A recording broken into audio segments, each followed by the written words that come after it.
KBS 1라디오 본격 시사 토크쇼 최영일의 시사본부.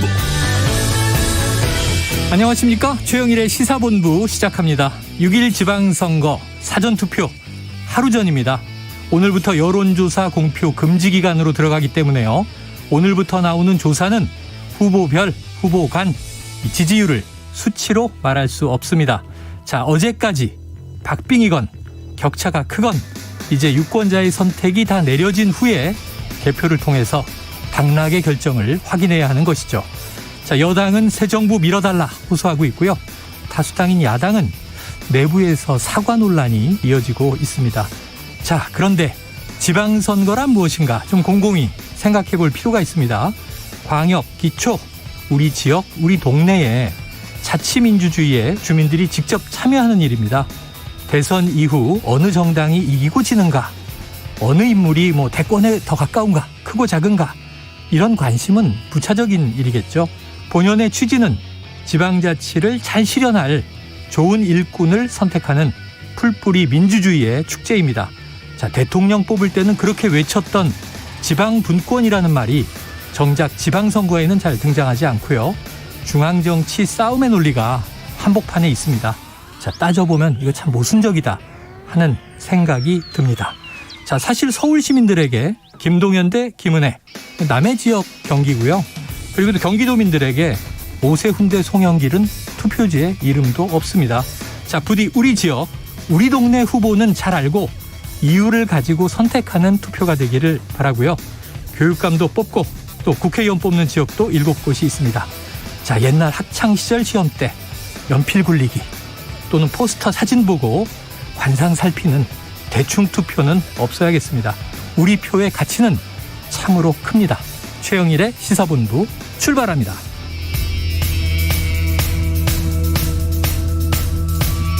네, 1부에는요. 오늘의 핵심 뉴스를 한입에 정리해드리는 한입뉴스 코너 기다리고 있고요. 자, 이어서 경제본부 각설하고 시즌2 준비되어 있습니다. 한입에 쏙 들어가는 뉴스와 찰떡궁합, 디저트송 신청 기다리고 있으니까요. 오늘 뉴스에 어울리는 노래가 있으면 문자 샵 9730으로 자유롭게 신청곡 주시기 바랍니다. 오늘의 디저트송 선정되신 분께는요. 커피 쿠폰 보내드립니다. 짧은 문자 50원, 긴 문자는 100원입니다.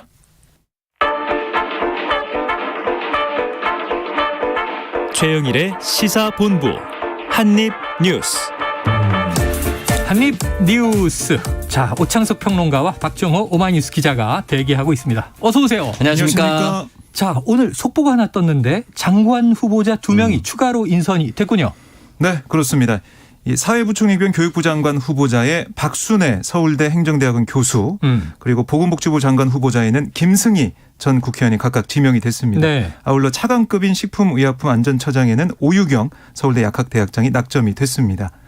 이렇게 세 사람 다 들어오시면 아시겠지만 여성입니다. 네. 그래서 그동안 여성 인사, 여성 장관들이 또 차관 인사 다 합쳐가지고 많이 배제가 됐던 거 아니냐 네. 이런 지적이 있었는데 그걸 고언을 듣고 뭔가 기조를 바꿨다라는 해석도 네. 좀 나오고 있어요. 그래서 여성들이 좀 눈에 많이 띄는 상황이 됐고요. 이렇게 되면서 만약에 인사청문회 통과해서 이렇게 구성이 된다면 대통령까지 포함해서 국무회의 인원이 20명이거든요. 네. 이 중에 여성 국무위원이 5명으로 조금 늘어나는군요. 5명 늘어나서 한 25% 수준까지 올라간다라고 네. 볼 수가 있겠습니다. 그런데 이제 한 가지 좀 눈에 띄는 부분이 박순애 이 교수 이제 후보자 같은 경우는 네. 사실 이 행정대학원 교수였고 여성으로서 최초로 기획재정부 공기업 및 준정부기관 경영평가 단장을 맡아서 공공기관의 경영 실적 개선의 방향성 제시했다라는 평가를 하고 있는데 오늘 대통령실 발표를 보니까 네. 또 인수위원 역임에서 윤석열 정부 국정 철학을 잘 이해하고 있다 이런 얘기도 했는데요. 하지만 근데 교육부 장관이잖아요. 그런데 교육부에 접점이 없는 거는 이거 어떻게 봐야 되냐 이런 지적 일각에서 좀 나오고 있고 장상윤 교육부 차관도 국무조정실 관료 출신이에요. 그러니까 교육과 접점이 없는데 네네. 향후 교육 홀대 쪽으로 가는 게 아니냐 이런 우려도 일각에서 나오고 있습니다. 자, 행정학자가 교육부를 맡았는데 이 교육부의 전문성이 떨어지는 거 아니냐 이런 비판인데, 자, 사실은 전임 정부 윤해 장관이었죠. 네. 또 이제 그 얘기가 있었어요. 교육 전문가 아니지 않느냐, 네네. 정치인 아니냐. 오평론가님 어떻게 보세요? 그래서 그 정치인 출신이 어떤 장관으로 갈 때마다 과연 여기에 뭔 연관성이 있느냐. 하다못해 뭐 소위원회, 네네. 국회에 있는 그 위에 위원회라도 있었다라든가. 같이 있었다라고 하거나 뭐 그런 얘기를 하는데 다만 정치인이 접점이 없는 것과 그 어떠한 전문가가 접점이 없는 건 좀 다릅니다. 아, 네네. 왜냐하면 정치인은 해당 직에 가서 관료를 장악을 해서 어떠한 주요 국정 과제를 잘 인식해서 이끌어 나가는 방향으로 가다 보면은 흡수력도 빠르고 오히려 가이드라인도 오히려 명확하게 갈 경우가 네네. 높습니다. 그런데 전문직 같은 경우는 본인의 직이 아닌 다른 곳과 협업을 해야 되기 때문에 지금 말씀하셨다시피 장상균 차관과도 또 다른 결이라고 생각이 들기 때문에 일단 윤석열 대통령 같은 경우는 뭐 교육의 비효율을 개선하겠다라고 얘기를 했었고 네. 인수위 차원에서는 뭐 교육부 폐지하겠다 뭐 이런 얘기도 다 있었거든요. 그러다 보니까 교육부 수장으로서 과연 어떻게 교육부를 이끌고 나갈 것인가에 대한 질문이 아마 집중적으로 이루어질 것 같고요. 네, 네. 뭐 여러 가지 의혹과 논란 이런 검증도 이어지긴 하겠지만은 김승희 장관 후보자 같은 경우는 뭐 아직까지는 실패하지 않았던 현역 불패 그 국회의원을 한 번이라도 한 사람은 장관을 낙마하지 않았었던 그런 부분이 있지 않았습니까? 그래서 20대 새누리당 비례대표로 국회의원을 지냈기 때문에 네. 아마 이 부분에 있어서 뭐 논란이 있다 하더라도 크게 뭐 무리가 없을 것 같고요. 또 이건 또 해당 분야에도 엮여 있는 부분이 있지 않습니까? 또 네. 식품 양리 분야 전문가, 보건복지부와 어쨌든 연관이 있다고 볼 수가 있기 때문에 식약처장 지내지 않았나요?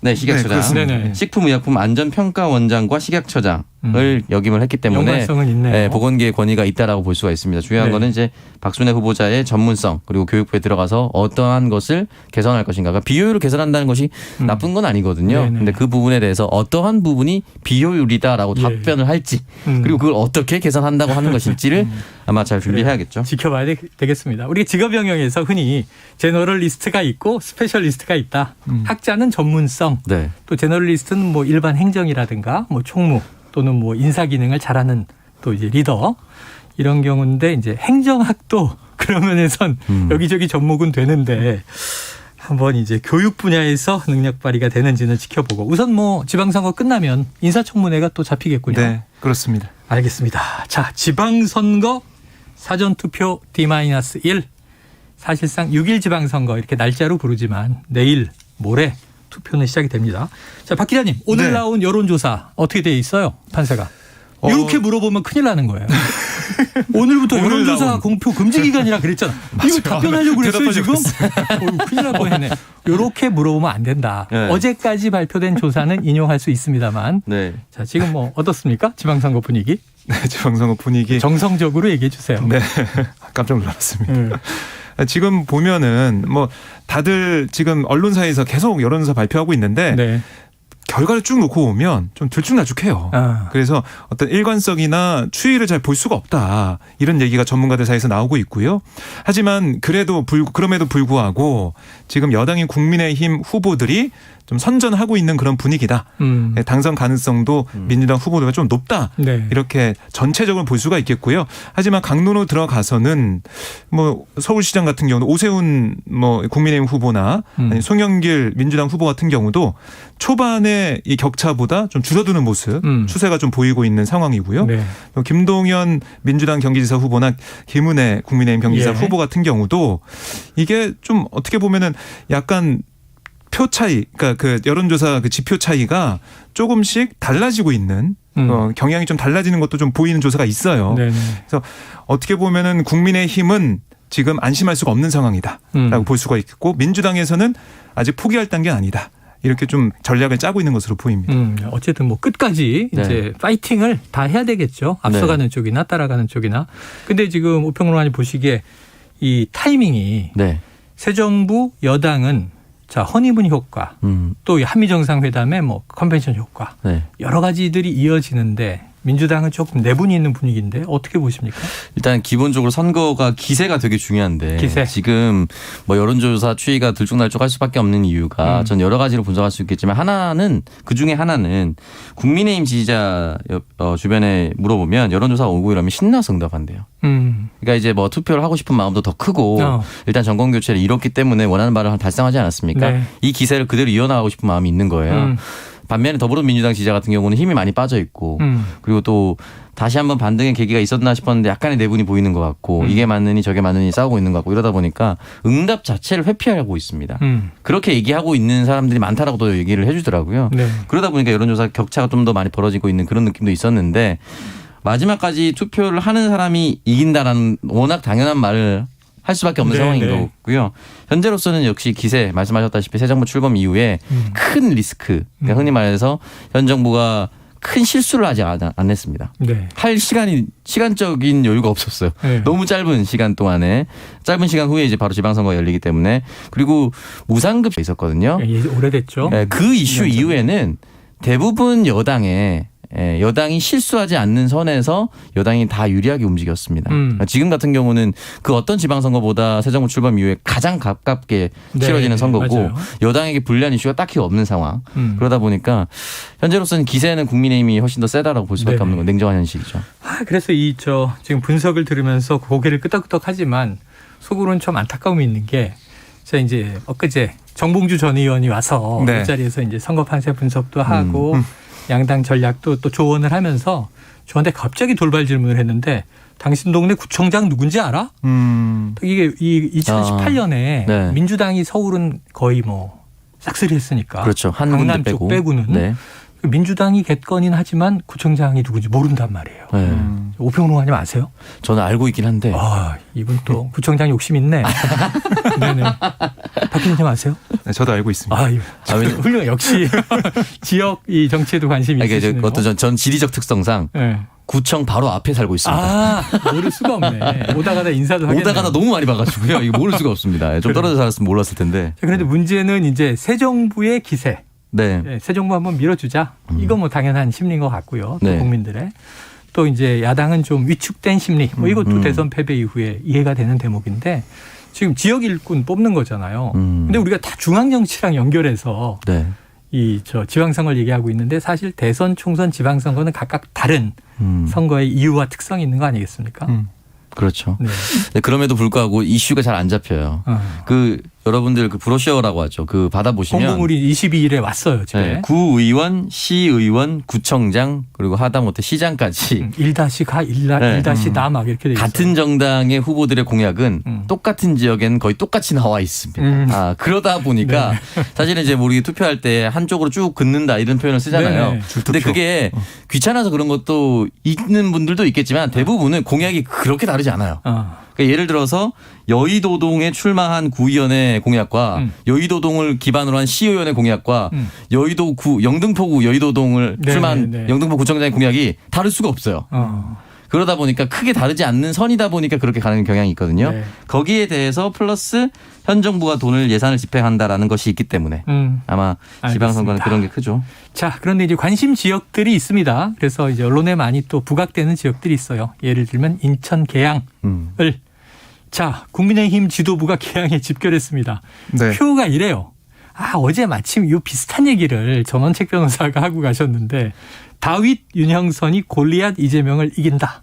네. 이게 선거 전략입니까? 그렇습니다. 그러니까 왜냐하면은 이재명 후보 같은 경우는 이제 대선에 나왔던 대선 주자고 큰 정치인이라고 이제 볼 수가 있는 상황이고 대선까지 나왔으니까 반면에 윤영선 후보 같은 경우는 이 국회의원 경험이 없는 뭐 계속 이 지역에 있었지만 경험이 없는 그런 정치인이기 때문에 이런 표를 붙여서 특히 이재명 후보의 지역구 선거 여기서 좀 더 어떻게 보면 기적이라고 할까요? 뭔가 이변을 만들어 보겠다 이런 생각을 하는 거고요.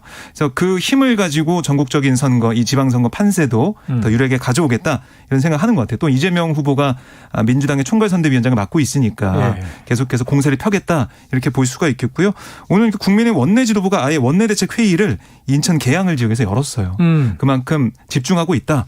여기에 힘을 모으고 있다 이렇게 볼 수가 있겠고요. 네. 특히 이 윤영선 후보 같은 경우는 계양에 25년을 살았고 의사죠. 그렇습니다. 이재명 후보는 25일밖에 안 살지 않았냐. 이걸 좀 부각을 하고 있는 거죠. 네네. 그래서 이런 걸 통해서 지역에 대한 진정성 이런 것들은 윤영선 후보가 앞설 수밖에 없다. 지역 사랑을 할 수 있는 일꾼을 뽑아야 된다. 누군지 봐라. 이렇게 얘기를 하고 있습니다. 또 하나 덧붙이는 게 송영길 전 의원이 이 지역구 의원이었는데 그동안 뭐 규련 탄압고 문제 같은 그러니까 지역 현안 네네. 해결한 게 없다. 이런 걸 수건 사업이 있는데 이걸 해결 못했는데 또 민주당 의원이 와서 당선이 된다면 이건 지역 현안 어떻게 해결할 거냐. 중앙정부의 힘을 가지고 해결할 수 문제가 있는 거다라고 네. 강조하고 있습니다. 자, 애초에 인천 계양을은 네. 이재명 후보가 나오면 좀 쉽게 이길 수 있는 곳으로 판단을 했던 것 같고 네. 그래서 다 이제 그때는 또 여당이 비판할 때도 분당 갑으로 나오지 왜 쉬운 지역으로 간다 이런 얘기를 했는데 뚜껑을 열어보니까 그게 아닌 것 같아요. 대응 전략이 뭡니까? 그러니까 일단 이 부분에 대해서 일단 처음에 출마했을 때의 그 느낌과 지금 분명히 다르게 느끼고 있을 겁니다. 이재명 후보는 상대적으로 계양을이 민주당이 당선이 많이 되어 왔던 지역구이기도 하니까 그 부분에 대해서 조금 더 쉽게 승산을 점쳤던 것으로 보이는데 그렇지 않다는 것이 지금 계속해서 나오고 있으니 전국 유세를 조금 거의 줄이고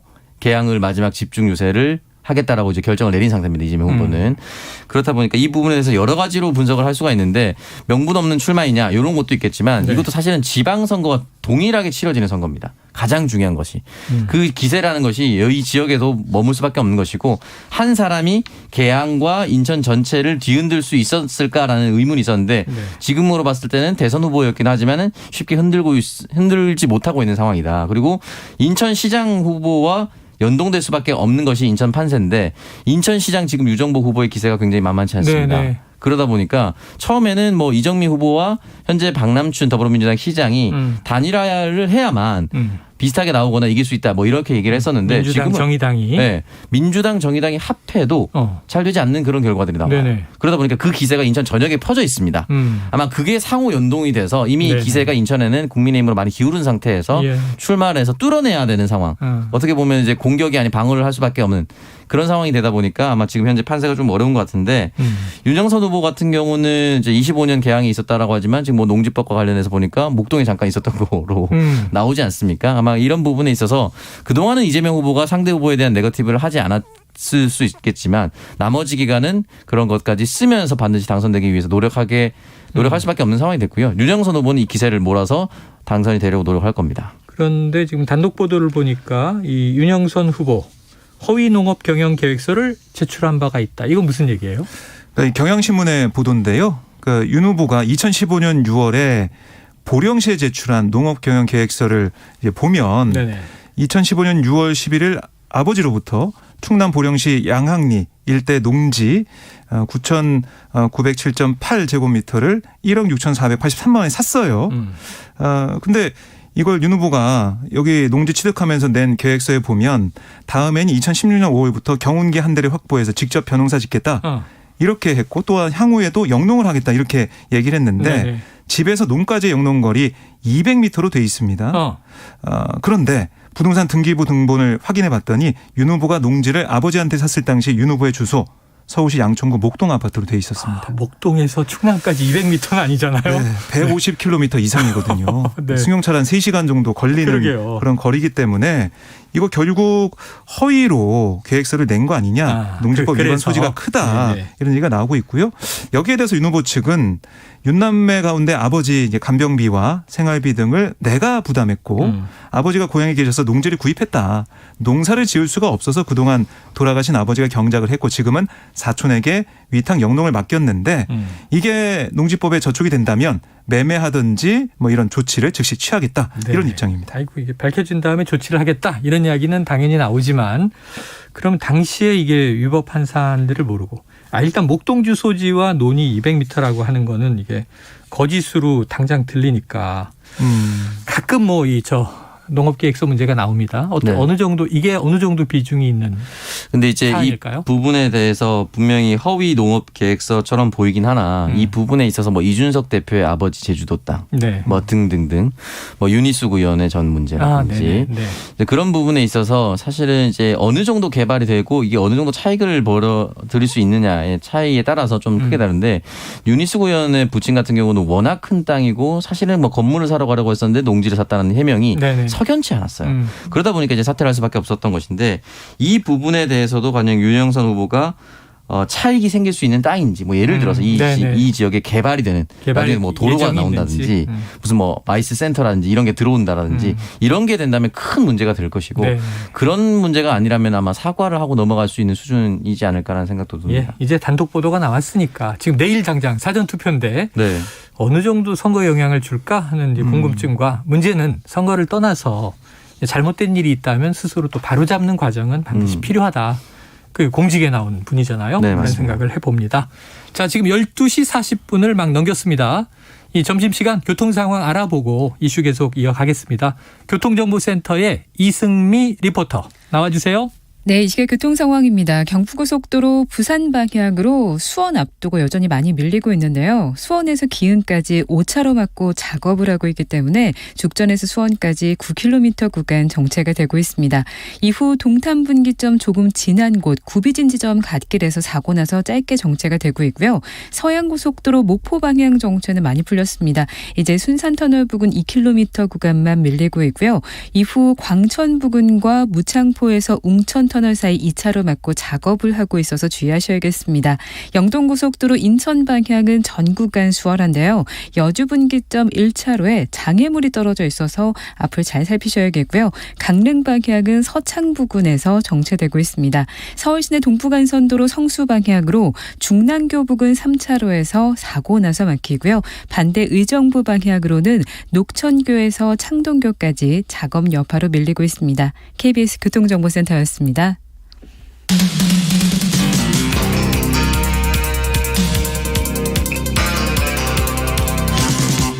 최영일의 시사본부. 네, 시사본부는 청취자 여러분의 참여로 이루어지고 있습니다. 시사본부의 본부장은 청취자 여러분들이죠. 최영일은 그냥 방송팀장이고요. 자, 오늘 뉴스 들으시면서 바로 이 노래야 하고 떠오르는 노래가 있으시면 디저트송 신청해 주세요. 커피 쿠폰 보내드리고 있습니다. 짧은 문자 50원, 긴 문자 100원입니다. 자, 그런데 지금 또 한 명의 후보, 안철수 후보가 재미있는 답변을 해서 화제가 되고 있는데, 자, 이준석 당대표가 이 당대표의 재도전을 한다면 뭐 어떻게 생각하느냐 하는 질문이었던 것 같아요. 네, 그러니까 오늘 라디오의 인터뷰 내용 중에 이준석 당대표 뭐 재도전 관련된 질문이 있었어요. 당대표 재도전이죠. 그렇습니다.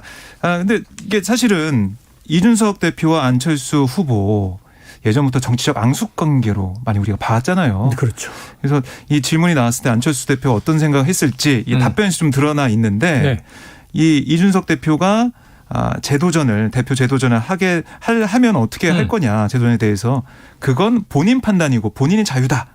이렇게 얘기를 했고요. 원론적인 답변이네요. 본인이 나가겠다고 하는데 누가 막는 사람이 있겠냐. 이렇게 얘기하면서 본인의 자유다라고 얘기를 한 거예요.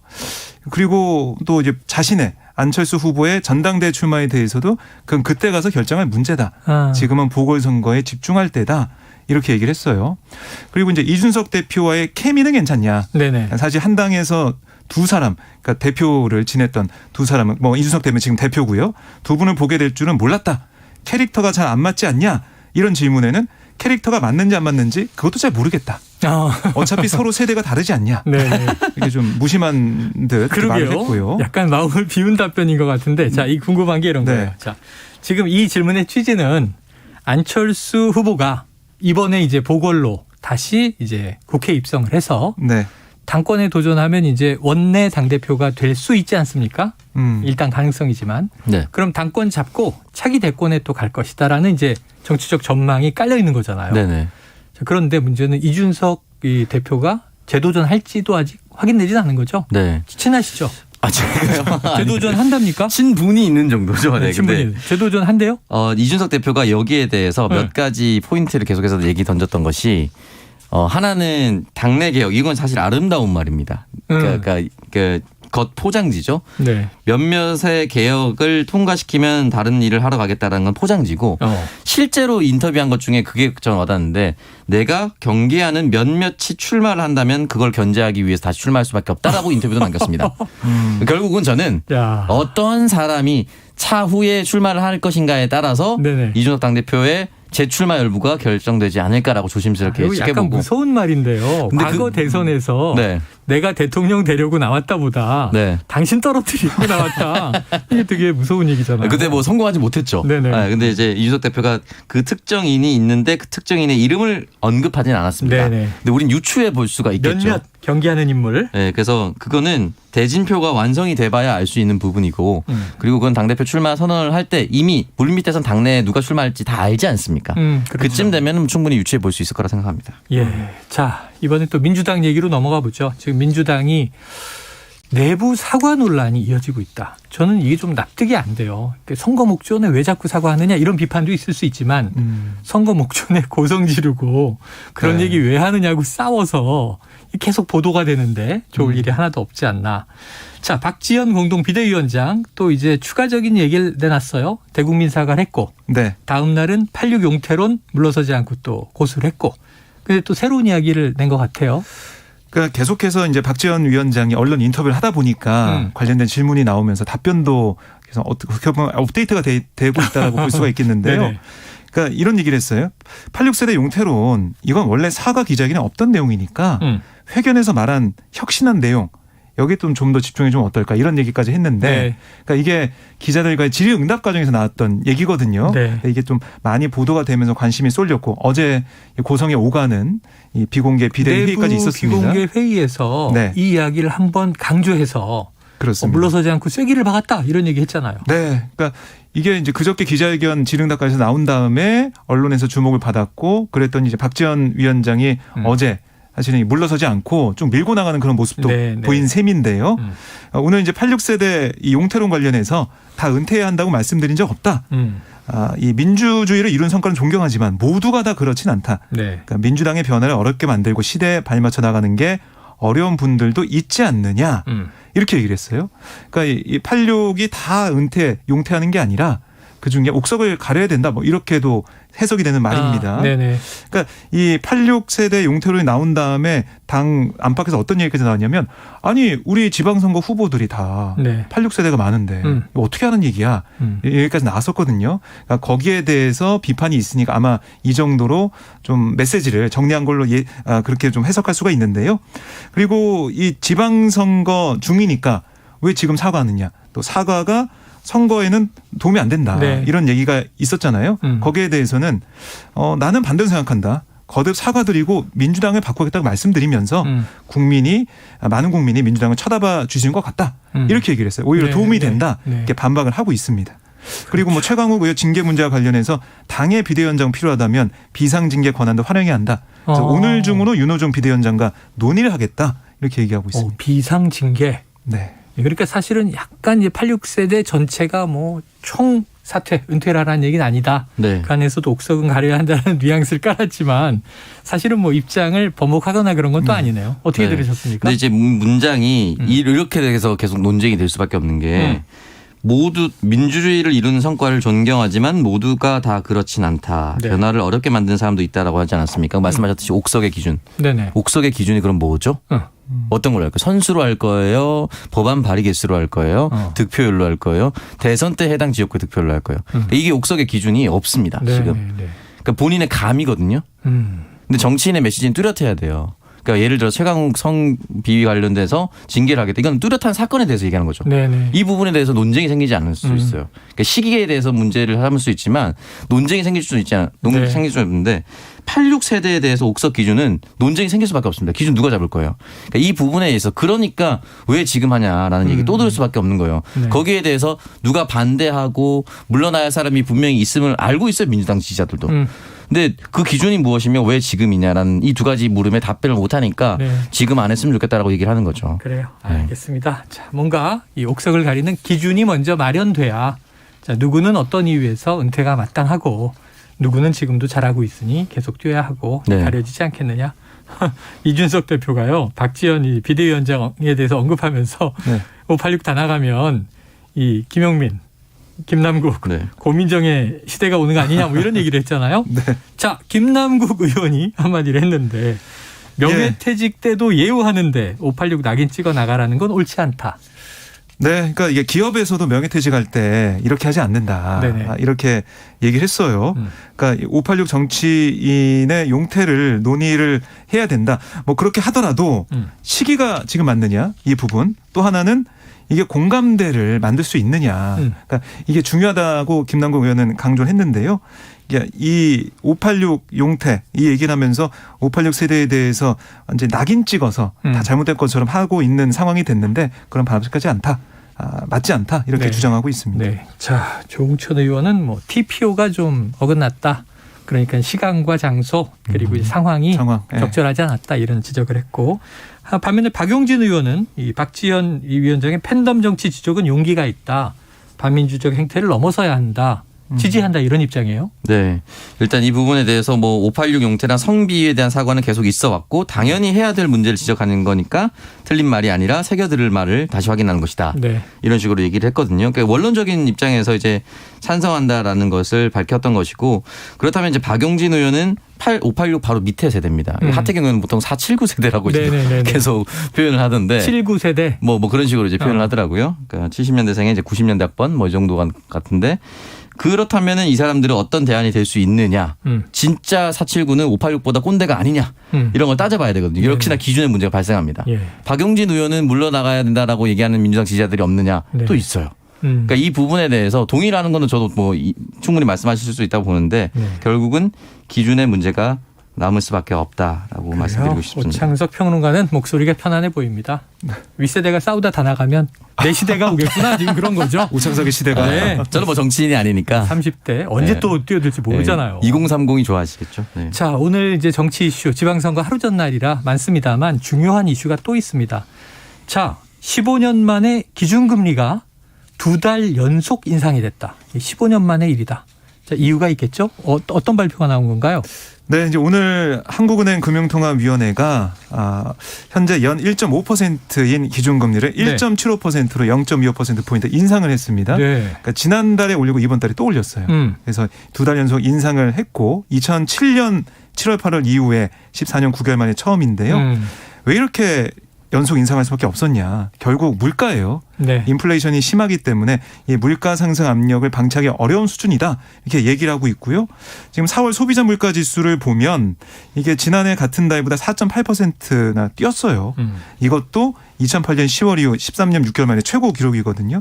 그러니까 이걸 그냥 두고 볼 수 없고 또 미국도 금리 인상을 이제 하고 있으니까 이걸 우리가 따라가지 않으면 또 이 돈이 빠져나가는 흐름이 만들 수 있어서 선제적으로 대응하고 있다. 이렇게 설명하고 있습니다. 알겠습니다. 이외에도 이제 대법원에서 합리적 이유가 없는 연령 기준 임금 피크제는 무효다라는 판결이 나와서 이것도 산업계 파장이 주목되고 있고요. 그리고 또 이제 빅뱅의 승리가 징역 1년 6개월이 확정됐다. 성매매 혐의가 유죄다라고 하는 보도도 있습니다. 자, 오늘 한입뉴스는 여기서 정리하고 내일 사전투표일에 다시 뵙도록 하겠습니다. 박정우 기자, 오창석 평론가 수고하셨습니다. 고맙습니다. 자, 오늘의 디저트송은요. 이 청취자 9993님. 각 지역에서 모든 투표인들이 국민들이 하는 말을 잘 듣고 우리 현실을 현명하게 헤쳐갈 후보를 잘 가려서 뽑기를 바랍니다. 강산에 신청합니다. 이렇게 해주셔서 지금 이 말씀에 강산에 어떤 노래지 하다가 PD님이 거꾸로 강을 거슬러 오르는 저 힘찬 연어들처럼 일 것으로 추정하고 골랐습니다.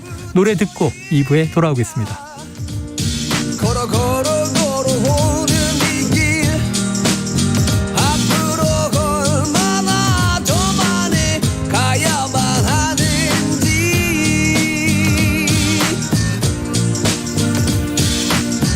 여러 갈래 길 중 만약에 이 길이 내가 걸어가고 있는 돌아서 갈 수밖에 없는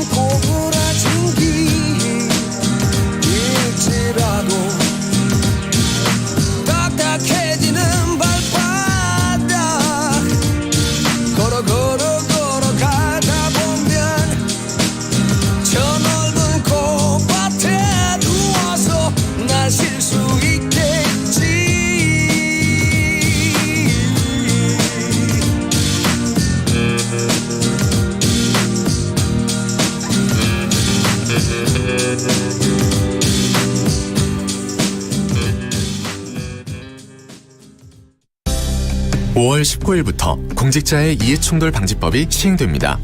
이해충돌 방지법은 공직자가 자신과 가까운 사람에 대해 직무 수행을 할 때 스스로 신고하고 회피하도록 함으로써 불필요한 오해에서 벗어나게 해줍니다. 또한 부동산을 개발하는 공공기관의 공직자는 자기 소유의 부동산이 개발구역 안에 있다면 이를 신고해야 하고, 자신에게 민원을 신청한 퇴직자와 골프를 치거나 여행을 갈 때에도 신고해야 합니다. 공직자의 이해충돌 방지법이 더 공정하고 청렴한 공직 문화를 만듭니다. 이 캠페인은 국민권익위원회와 함께합니다.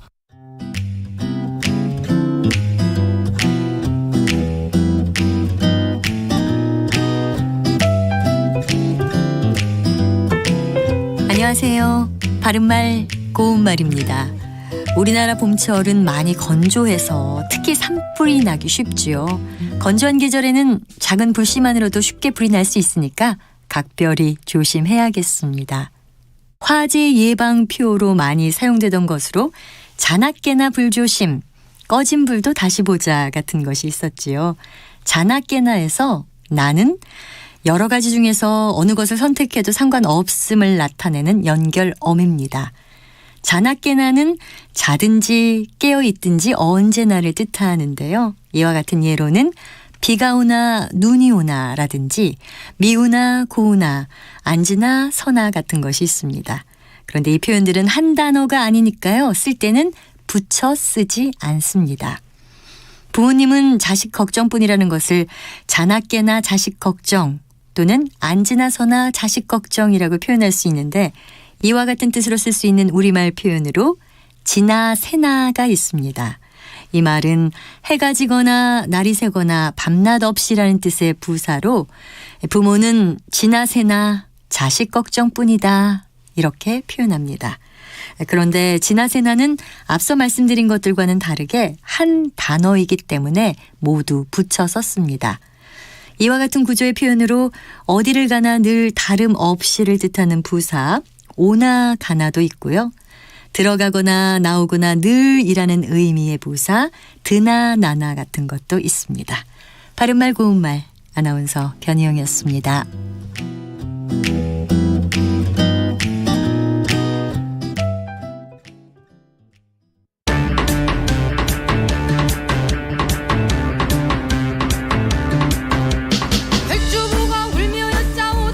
동네 정치부터 깔끔하게 오픈하면 좋겠어요. 왜 우리 동네는 우유팩수가 안 하는지 모르겠어요. 학원에서 집으로 오는 길이 밤에도 밝았으면 좋겠어요. 우리 동네엔 운동기구가 별로 없어서 저 멀리까지 다녀.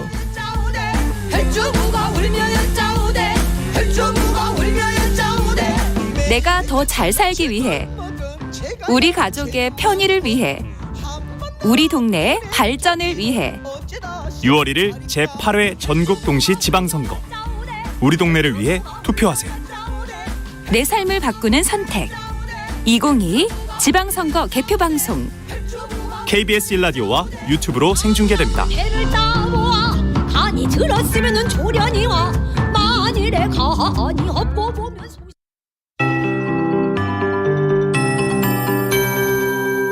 KBS 58분 날씨. 5월의 마지막 목요일인데요. 달력상으로 여름을 앞두고 있고 또 기온은 이미 여름을 자주 체감하고 있습니다. 더위를 식혀준 비가 모두 그치고요. 맑은 하늘이 드러나 있습니다. 하늘 모습은 안정적인데요. 어제에 이어서 오늘도 찬 공기가 남하해 기온은 다소 내려가겠습니다. 낮 기온 예년 수준 정도로 활동하는 데는 적당한 여건이 되겠고요. 공기의 움직임은 바쁘겠습니다. 강원 산지에는 매우 강한 바람이 불어서 초속 25m 이상의 풍속이 나올 수 있겠습니다. 오늘은 중부지방, 내일은 대부분 지방으로 바람이 강하게 불겠습니다. 시설물 점검과 안전사고에 유의하셔야겠습니다. 기온상의 흐름을 보면 내일까지는 평년 기온 수준이 되겠고요. 모레는 영남 지역의 기온이 30도에 이를 정도로 전국에 더위가 찾아오겠습니다. 오늘부터 일교차는 계속해서 크게 나겠습니다. 그런 가운데 대기가 건조해지고 있습니다. 현재 경북 구미 등 영남 남지방을 중심으로 건조특보가 발효 중인데요. 그 밖의 지역으로도 건조해지겠습니다. 오늘 가끔 구름이 많이 끼겠고 남부지방도 점차 맑아지겠습니다. 오늘 밤부터 내일 아침 사이에 중부 일부 지역으로 비가 조금 내릴 텐데요. 비의 양은 적겠지만 천둥, 번개, 돌풍, 우박까지도 주의하셔야겠습니다. 지금 서울의 기온은 22도입니다. 강혜종입니다.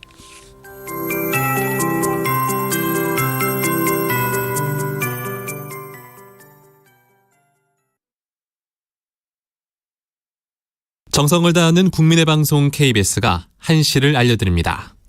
AM 711kHz, FM 97.3MHz, KBS 1라디오입니다. HLKA.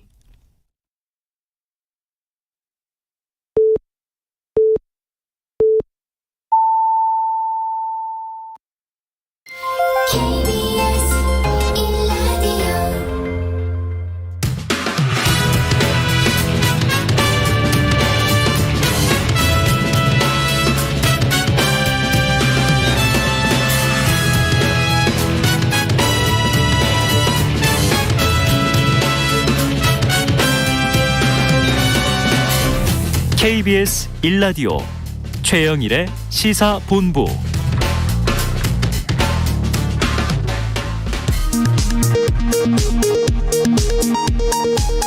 이 시각 라디오 정보센터 뉴스입니다. 윤석열 대통령이 사회부총리 겸 교육부 장관에 박순애 서울대 교수를, 보건복지부 장관에 김승희 전 의원을 내정했습니다. 박순애, 김승희 장관 내정자가 임명되면 새 정부 내각에서 여성 장관은 모두 5명이 됩니다. 김규현 국가정보원장 후보자에 대한 인사청문 경과 보고서가 채택됐습니다.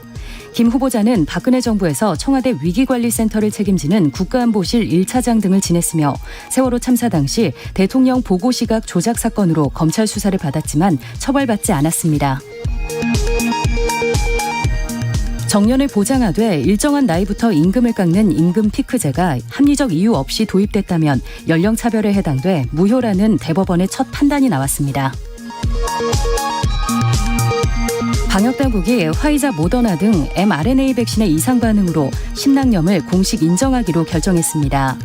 중앙방역대책본부는 지난 12일 코로나19 백신 안전성위원회가 발표한 연구 결과를 근거로 이같이 결정했습니다.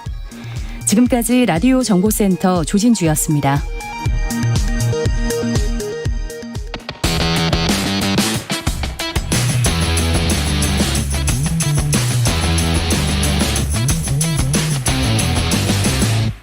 최영일의 시사본부. 네, 오늘은 경제본부 코너를 평소보다 40분 일찍 시작합니다. 사실 경제, 정치만큼 중요하고 어쩌면 정치보다 더 중요한데 일주일에 한 번만 다루는 아쉬움이 있었습니다. KBS 보도본부에 서영민 기자 나와 있습니다. 어서 오세요. 안녕하세요. 네, 야, 늘 경제 강의, 좀 짤막 경제 강의를 듣는 느낌인데 오늘 주제가 흥미진진해요. 부동산 세금의 기준. 근데 기준은 기준인데 앞에 또 정의로운이라는 수식어를 붙이셔서 네. 정의로운 부동산 세금의 기준. 어떤 내용일까요? 이게 국책연구소가 낸 최신 연구 보고서 내용을 소개해드리는 건데 네. 결론 자체가 새롭냐 하면 새롭지는 않습니다. 예. 보유세는 올리고 네. 거래세는 낮춰라.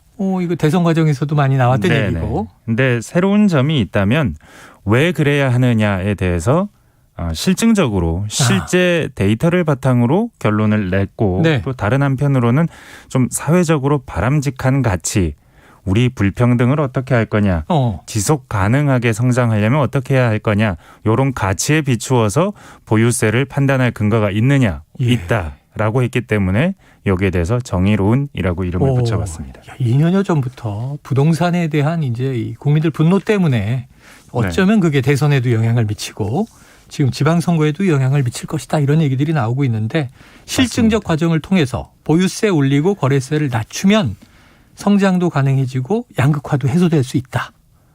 네. 그래요. 자, 부동산 관련 연구치고는 이게 연구기관이 많이 듣잖아요. 네.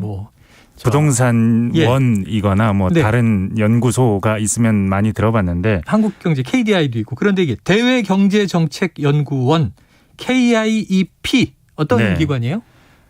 저는 그냥 키예프라고 부르면 편할 것 같은데 키예프. 길어서. 네네. 예. 근데 대외경제정책연구원이니까 대외적인 경제정책을 해외 경제정책을 많이 연구하는 곳입니다. 네네. 성장 전망을 발표할 때도 한국 말고 여기 아주 넓게 세계 경제 전망 이런 걸 발표하는 기관이고요. OECD 데이터 패널을 그래서 사용했습니다. 그러니까 국제적인 데이터를 가지고 네. 우리나라를 포함해서 OECD 국가 전체의 거래세, 보유세 데이터를 통째로 분석 틀에 넣은 겁니다. 네네. 그래서 이게 우리만의 현상이 아니고 조금 잘 산다고 판단될 만한 나라들을 다 묶어서 예. 인류 보편의 어떤 현상으로 묶어내는 차원의 의미가 있고요. 그리고 이 분석을 할 때 세금을 크게 두 가지로 아까 말씀드렸지만 네. 거래세, 보유세로 나눈다는 겁니다. 거래세는 취등록세 말하는 예. 거고요. 보유세는 재산세에다 종부세 더한 걸 말합니다. 그러니까 양도소득세, 부동산세 중에 이거 큰 목 아니냐 하실 분이 있는데 네. 아쉽게도 요거는 분석상 어려움 때문에 빠졌습니다. 양도세는 양도세. 빠지고 거래세는 취등록세만. 네. 네. 왜냐하면 이게 양도세가 소득세라서. 근데 이게 소득세는 개인 소득세로 국가 간 비교해서는 소득세로 잡히기 때문에 양도세를 따로 발라내서 분석하기가 좀 어려웠던 점이 있는 것 같습니다. 우리는 부동산 관련 세금으로 인식하고 있지만. 네네. 알겠습니다.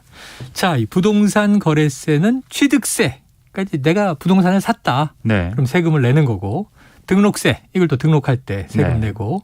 보유세는 가지고 있으면은 세금 매긴다. 그래서 이제 재산세, 네. 또 논란의 종부세 이게 있는 건데, 네네. 자 이제 나라마다 조금 표현은 다를 수 있지만 이걸 네. 가지고 국제 비교를 했다. 뭐가 제일 좀 눈에 띄나요? 일단은 이게 이 세금이 집값에 어떤 영향을 미치냐 당연히 이 부분 먼저 봐야겠죠. 집값에. 네. 네네. 집값에 미치는 영향, 그 관심도 가장 많으실 테고요. 그렇죠. 네, 거래세부터 보면 부동산 거래세가 증가하면 어떻게 될 것 같은지 대충 머릿속에 주택 가격이 오를 것 같나 내릴 것 같냐라고 하면 생각 드는 게 있을 텐데 저는 이게 내릴 것 같다라고 생각했습니다. 왜냐하면 집을 사고 팔면 네. 이 뺏기는 세금이 많으니까 네. 그럼 이거 거래를- 덜 사고 덜 네. 팔지 할 것 같아요. 네네. 그러면은 이제 부동산 거래가 줄어들면서 네. 시장 거래가 줄어들고 좀 안정화, 집값 떨어지지 않나? 이게 네. 상식적이지 않나요? 네. 그래서 OECD 국가 주택 가격 패널하고 이렇게 비교해 보니까 오히려 주택 가격을 올리는 방향에 영향을 주는 걸로. 거래세를 많이 가져가는데도? 네. 이게 뜻밖입니다. 사실은 저희가 생각하는 직관적인 이 이해는 수요 효과거든요. 네. 그 매수하는데 부담이 되니까 예. 수요가 위축된다. 그렇죠. 그래서 가격이 하락한다.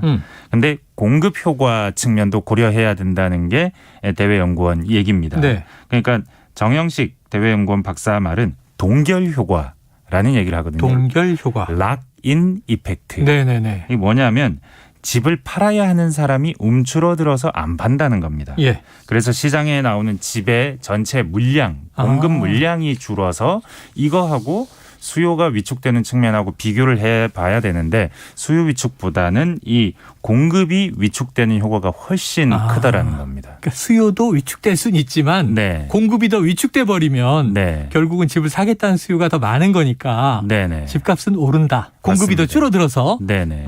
야. 언뜻 생각하기에는 거래세에 집주인이 더 반응한다. 이게 좀 집을 파는 거는 예를 들면 팔 때 여러 세금 가지가 안 내거든요. 있겠죠. 취등록세를 파는 사람은 부담을 안 하거든요. 그러니까 네. 왜 그런 거예요? 왜 그런 거예요? 이게 보고서를 보면 주택 구매한 사람을 주택 파는 사람을 파는 사람으로만 보지 말라는 겁니다. 공급자인데. 네. 왜냐하면 만약 이 사람이 다주택자고 집이 너무 많아서 하나쯤 팔아도 뭐 다시 살 집이 필요 없는 거면 모르겠는데 네. 근데 이 집을 판 사람, 이 사람이 결국은 또 집을 사게 될 거 아닙니까? 그러니까 이제 통상은 네. 뭐 한 채나 한두 채 가지고 있다면 네. 내가 어떤 이유로 집을 팔면 네. 이사 갈 보통 계획을 잡고 있는 거잖아요. 네, 이 사람 길거리로 나갈 것도 아니고 당연하죠. 다주택자라는 보장이 있는 것도 아니고 다주택자는 사실은 이 소수더라고요. 소수입니다. 네, 아니란 겁니다. 그래서 집을 구해야 되고 이 사람은 팔고 난 다음에 바로 잠재적인 구매자가 된다는 겁니다. 공급자지만 네. 공급자로서 역할이 끝나면 바로 네. 구매자, 수요자가 된다. 네네. 매도 후 매수인. 그러니까 똑같은 효과가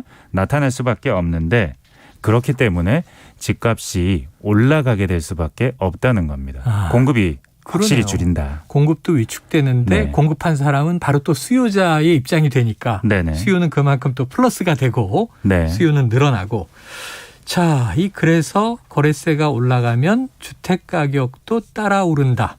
이건 뭐 생각지 못했던 일이 네. 연구 결과 나온 건데. 네. 자, 여하튼 지금 OECD 국가가 뭐 한 35개 말씀하신 네. 대로 꽤 이제 부를 유지하고 있는 나라들이에요. 근데 분석해 보니까 공통된 결론이 이렇게 나왔다. 실증 연구 결과니까. 거기에 의미가 있는 겁니다. 인정을 하고 네. 그 다음에 또 어디에 주목할까요? 네, 그 다음은 보유세의 부동산 가격에 미치는 효과. 이것도 똑같이 보시면 이건 충분히 예상 가능하십니다. 예. 보유세가 높으면 보유 부담 때문에 집을 가지고 있으려는 인센티브가 떨어지니까. 비싼 집 가지고 있을수록 세금을 많이 내야 되니까. 네. 이건 그리고 기존 연구도 많습니다. 네.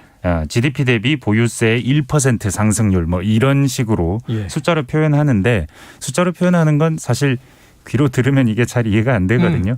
그러니까 보유세가 1% 오르면 그만큼 실질주택 가격이 떨어진다. 요거는 뭐 어느 나라 데이터를 대입해봐도 뭐 그렇더라. 반비례하더라. 네. 다만 이번에 이 대외연구원의 자료는 이 보유세를 꼭 이런 주택 가격에 미치는 영향만 본 게 아니고 사회 전체 지속 가능한 성장이나 불평등에 미치는 영향까지 함께 살펴봤다는 게 의미가 있습니다. 예. 그런 면에서 아까 말씀하신 대로 이 부동산 시장에 보유세와 거래세가 어떤 영향을 주느냐도 이렇게 밝혀내고 있지만 나가서 이 연구의 목표 같은 게 지속 가능한 사회를 어떻게 이룰 것이냐, 성장을 또는 사회 불평등에 어떤 이제 악영향 또는 순기능을 할 것이냐 이렇게 본다면 자, 부동산 보유세가 사회 불평등에 미치는 효과를 측정했습니까? 네, 간단하게 말하면 부동산 보유세가 올라가면 진위계수가 어떻게 되느냐. 이 둘의 사이의 관계를 진위계수가 이제 불평등 계수죠. 맞습니다. 진위계수가 가장 대표적인 불평등 측정 지표인데 0에서 1 사이 숫자 한 사회의 불평등도를 표시하는데 1에 가까울수록 불평등하고 부익부 빈익비가 극심하다. 빈익빈이. 그리고 0에 가까울수록 평등한 사회라는 건데 현실적으로는 0.5를 넘어서 더 불평등한 나라는 거의 없고요. 0.2 아래로 평등한 나라도 거의 없습니다. 우리는 한 3점 중반대 정도 되고요. 근데 이게 그렇구나. 이 숫자는 원래 좀 세금을 걷고 나면 나아집니다. 전반적으로.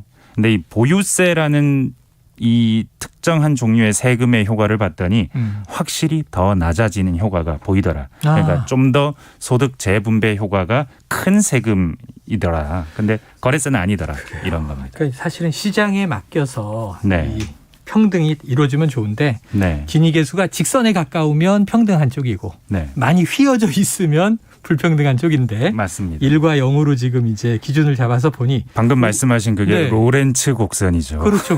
로렌츠 곡선이죠. 그런데 이 범주 우리나라도 이 범주 안에 들어있네요.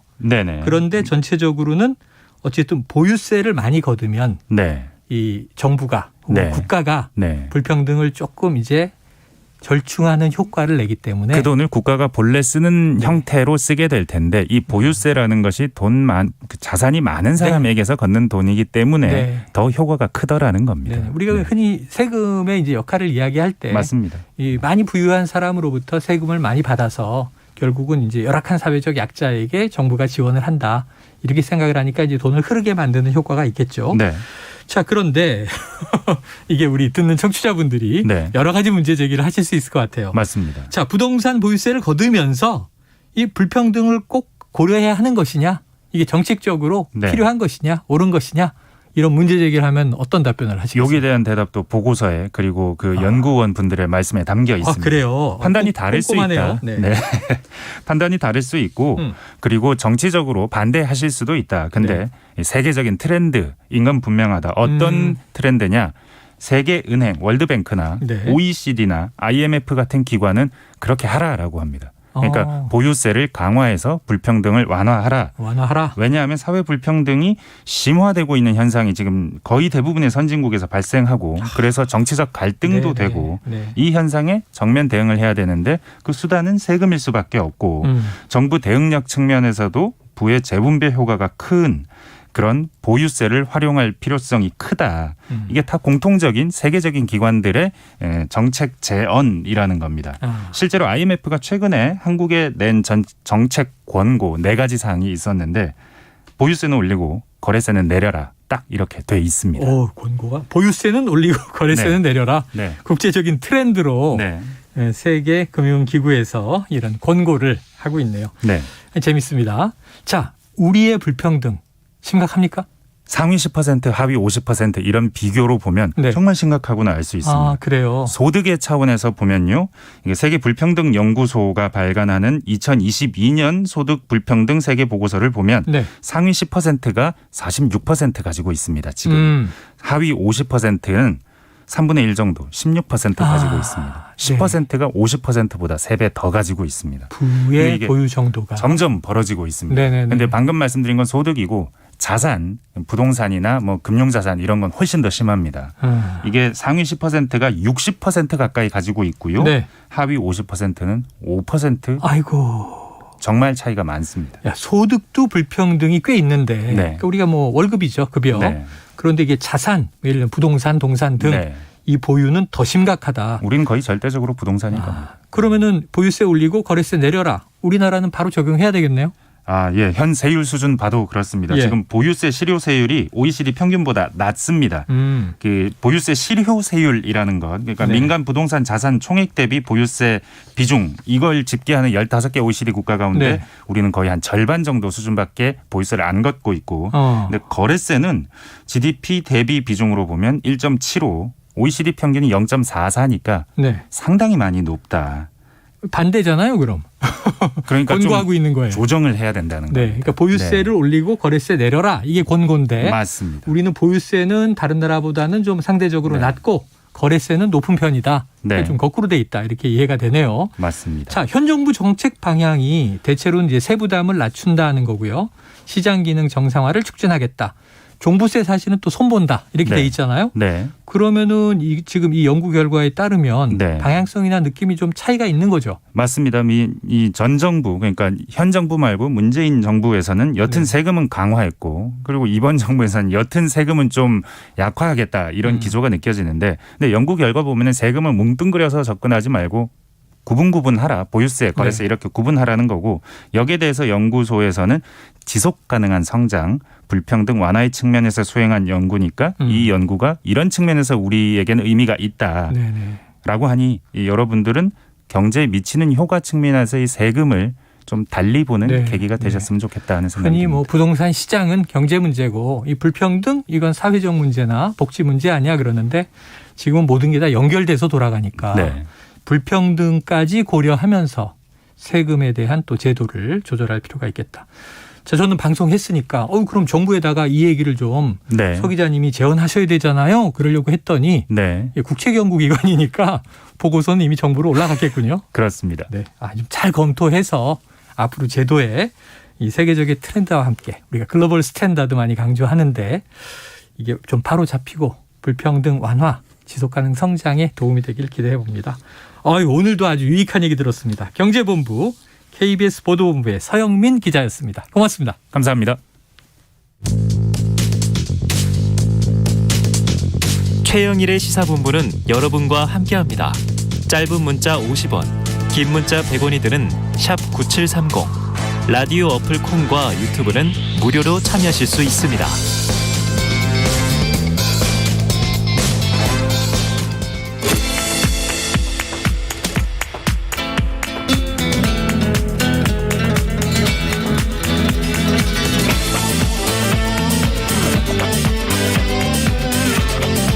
네, 정치권의 허심탄회한 속내를 들여다보는 시간. 자, 사전투표 D-1. 오늘 팽팽하지 않겠습니까? 각설하고 시즌2.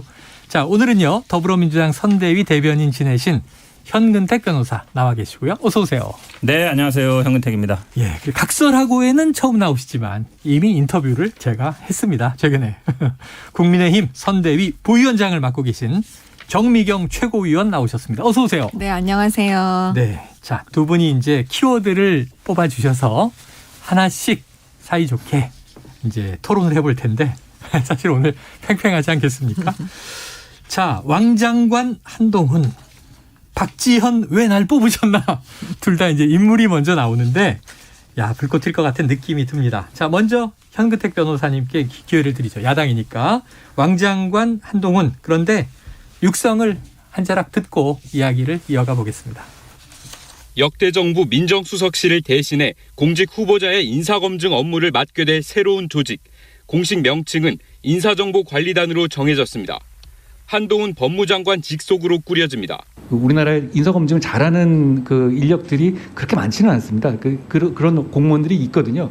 그분들을 잘 모셔서 투명하게 할 수 있도록 한다, 이런 정도 생각을 가지고 있습니다. 법무장관이면서 옛 민정수석의 일부 역할이 더해져 수사정보와 인사정보, 특히 검찰을 넘어 공직사회 전반에 관한 인사검증 권한을 틀어주게 됩니다. 네, 자, 언론마다 소통령 이렇게 별명을 붙이기도 했고, 최근에 또 왕장관 이렇게 얘기를 하는데, 인사검증단 논란, 요게 좀 핵심이 돼서 뽑으신 거예요? 그렇죠. 저도 이제 고민했어요. 왕장관이라 할지, 옛날에 만사 형통 그랬잖아요. 네. 만사 한통이라 그럴지 언론에서 많이 쓰고 있잖아요. 네. 근데 이제 아직 만사 한통까지는 안 간 것 같고, 이제 왕장관은 맞는 것 같은데, 결국 이제 논란의 핵심은 이거죠. 결국 법무부에서 인사 검증할 권한이 있느냐. 정부 조직법에는 이제 인사 검증에 대한 건 없거든요. 수사라든지 아니면 예를 들어 기소, 네. 그다음에 형 집행이라든지 인권, 출입국 관리, 이런 거는 이제 법무부 역할이 맞습니다. 그러면 결국은 이제 법에는 없는데 할 수 있느냐, 이 문제가 되는 거예요. 그러다 보니까 이제 시행령으로 했다는 얘기인데, 예를 들어서 이렇게 얘기하고 싶은데, 만약에 이제 법적 권한은 없어도 위탁받으면 할 수 있다. 이러면 어떤 논리도 성립되냐면, 국방부도 할 수 있다, 이런 논리가 돼요. 다른 부처? 그럼요. 아무 부처라도. 그렇죠. 그러니까 국방부에 원래 인사검증 권한이 없잖아요. 근데 국방부도 기무사 옛날 이런 데 보면은 이제 신원조회도 하고, 네네, 장군들 진급할 때 심사도 정보조회도 하거든요. 모든 부처가 다 인사 하죠. 다르죠. 네. 그렇기 때문에 사실은 어디에 해도 된다는 논리가 성립돼요. 네네. 그다음에 이제 두 번째, 어제 법무부에서 발표한 걸 보니까, 이제 법률가니까 법적인 얘기 할게요. 네. 원래 인사혁신처 권한인데 대통령이 위탁했던 거다. 대통령 비서실에. 그러니까 이제 법무부가 해도 된다, 이 말이에요. 그것도 이상하죠. 그러니까 대통령 비서실이라는 건 대통령 역할을 대신하는 거예요. 네네. 인사권은 원래 인사혁신처가 있는 게 아니라 대통령의 권한입니다. 대통령이 각 부처의 자기 권한 일부를 위임해 줄 수 있어요. 그거를 대통령실에서 하는 건 너무나 당연해요. 그러다 만약에 이거를 다시 가져간다 그러면 인사혁신처로 가는 게 맞죠. 아니면 게 맞다. 대통령실에서 하든가. 네. 대통령 비서실에 하던 거기 때문에 법무부에서 할 수 있다. 이러면 대통령 비서실에 하는 거 다 할 수 있어요.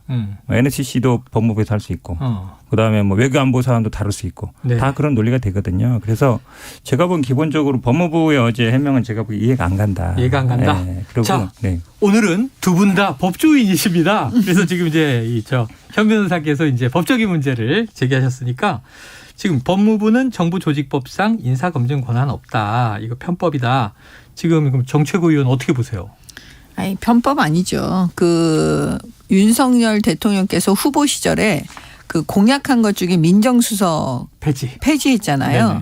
그리고 그러니까 결국은 인사검증 그럼 어떻게 할 거냐 그러면 우리도 미국처럼 검경에 넘겨주겠다. 이런 얘기를 이미 했어요, 이거는. 네네. 그러니까 이건 다 검토가 된 내용이에요. 그러면 이제 경찰에 보낸다는 건 행안부에 주는 거잖아요. 네네. 그러면 경찰공화국입니까? 그러면 법무부에 보내면 검찰공화국이냐? 네. 그럼 민정수석을 그냥 나오면 청와대 공화국이냐? 네네. 그러니까 그런 차원으로 접근하는 거는 이거는 안 맞는 거고요. 저는 이렇게 봐요. 여태까지 문재인 정권에서는 특별히 더 그랬지만 청와대 인사검증이 완전 실패했다라고 언론에서 많이 얘기하지 않았습니까? 네네. 물론 그 전 정권들도 마찬가지였다고 역대 정권들이 다 그랬잖아요. 네네. 그러면 이건 대한민국에서 이미 청와대 내부의 인사검증은 이제 끝났다고 저는 보여지고요. 새로운 고민을 해야 된다. 그래서 아마도 이 인사검증을 검찰이나 경찰에 이제 돌려주겠다, 이런 얘기를 하셨던 것 같아요. 네. 그래서 이번에 이제 법무부에 사실은 이제 해갖고 하는 거잖아요. 그러니까 법적인 문제는 사실 없습니다. 예, 이거는 이제 내부 규정을 좀 조정하거나 이렇게 수정하면 다 되는 거거든요. 네. 다만 이제 법무부에 했을 때 그거 검사들에게 또 주느냐, 이제 이런 문제 제기는 할 수가 있죠. 네. 예. 근데 제가 봤을 때는 대통령이 검찰총장 출신이시잖아요. 네. 검사 출신이시란 말이에요. 네. 그럼 어떻게 보면 더 위험 부담이 있는 걸 알고 본인이 그렇게 하시는 거잖아요. 그러면 결국 이 모든 책임은 내가 지겠다. 라는 것일 수도 있어요. 인사에 관한 건 사실은 대통령 책임이신 건 맞아요. 인사권자. 인사권자의 책임이니까요. 그러면 그 검증도 내 책임이다 이렇게 지금 당당하게 어떻게 보면 나오시는 거예요. 네네. 그래서 이제 법무부에다가 이걸 주는 거는 저는 전혀 문제가 없다. 네. 그리고 공약을 지키는 거고 그렇게 봅니다. 야, 제가 반박을 안 할 저만 수가 일반인이고 두 분이 법조인인데 이분 얘기를 들으면 귀가 이쪽으로 팔랑팔랑. 또 정최고 의원님 얘기를 들으니까 그런가? 자, 반론하시죠. 그러니까 민정수석실이 예전에 하던 거는 대통령의 일을 하는 거예요. 그러니까 대통령이 하는 건 너무 당연하죠. 네네. 대통령이 모든 권한을 다 갖고 있습니다. 예. 인사권에 대해서. 근데 그걸 어디로 줄 거냐 이 문제가 되는 거죠. 네네, 그렇죠. 지금 검찰 얘기하시는데 지금 검찰에 만들려는 거는 과거에 민정수석실을 만드는 거랑 비슷한 거예요. 민정수석실 기준 중에 인사 검증하는 걸 만드는 거거든요. 네. 경찰한테 이제 지금도 하고 있는 거는 뭐냐면 정보 수집 아니면 범죄 했던 범죄 기록 조회라든가. 그렇죠. 그런 거거든요. 근데 경찰은 경찰청법이라는 데 보면 정보 수집 기능이 기본적으로 있습니다. 근데 검찰청법에는 정보 수집 기능이 없어요. 그러니까 검찰에서는 기본적으로 그런 시평이라든지 이런 거 조회가 안 된단 말이에요. 그러니까 지금 경찰에다가 민정수석실을 만들자는 게 아니잖아요. 그렇죠? 그다음에 또 문제가 지금 검사 4명까지 둘 수 있다 되는데 사실은 검사는 우리 형사소송법에 보면 범죄 혐의가 있으면 수사를 한다라고 돼 있어요. 네네네. 할 수 있다 이렇게 한 거. 수사를 한다. 물론 해야 된다고 돼 있지 않아요. 근데 범죄 혐의가 있는데 수사를 안 하면 그 검사 문제 됩니다. 검사 직위 있는 상태에서는 예를 들어서 벗고 가면 모르겠지만 그러니까 예전에 그래서 민정수석에도 항상 문제가 돼서 퇴직하고 1년 후에 가든가 이렇게 했단 말이죠. 검사 직위 있는 태로 가지는 않았어요. 근데 지금 이 만들다는 이 법무부의 기관은 검사직으로 가는 거거든요. 현직 그런데 검사가. 인사 추천을 하면 장차관이라든지 이렇게 한다 그러면 다 동의하고 자료를 다 냅니다. 개인 재산에 대한 거든 세무에 대한 거든 보면 다 내게 돼 있거든요. 그 보면 분명히 조회하다 보면 범죄 혐의가 나올 수 있어요. 그러니까 수사해야 돼요. 지금 법무부에서는 자꾸 무슨 월을 친다 보고 안 한다 그러는데 법무부에서 하고 검사가 개입되는 한 나는 이미 봤는데 알고 있는데 그리고 이게 수사를 해야 되는데 난 몰라. 모른 척 할까? 그게 말이 돼요? 검찰의 역할이 아니고 인사검증단이니까. 그렇죠. 그다음에 또 뭐가 문제되냐면 사실은 이제 이 인사검증 대상에는 대법관이라든지 헌법재판관 이런 사람도 문제가 돼요. 사법부 인사도 그렇죠. 들어있죠. 사법부 인사 들어있죠. 왜냐하면 근데 그 대상이 그러면 기본적으로 고등부장이나 법원장 하는 분들은 다 이제 대법관이나 안 되면 이제 헌재재판관이라도 말아보는데 고등부장들은 대부분 재판을 다 담당하거든요. 네네. 그럼 이 사람들이 형사재판도 하고 이런 분들이 형사수석부장 이런 분들 형사재판 하는데 검찰 눈치를 안 볼 수가 없어요. 본인이 일단 인사검증 대상이 돼요. 네. 근데 저 앞에 재판받고 있는데 중요한 재판이에요. 굉장히 사회적으로 민감한 재판이에요. 검찰에서 왔어. 저 사람이랑 저 지금 인사검증하는 사람이 같이 근무했던 친구인지도 몰라. 눈치 안 보겠어요? 볼 수밖에 없어요. 그래서 저는 검찰에서 기본적으로 그다음에 또 이게 계속 나오는 거죠. 인사 추천하는 청와대 지금 인사기획관, 인사비서관 다 검찰 출신이에요. 검사 출신도 있고 그 사무관 출신도 있고 추천하는 사람도 검찰 출신, 검증하는 사람도 검찰 출신. 검사들이고 아주 임명에 대통령이 하니까 그건 논외로 치더라도 그러니까 이런 여러 가지 문제들이 생겨요. 왜 이걸 무리하게 하는지 참 이해가 잘 안 가요. 문제들이 있다. 혹시 정최고님.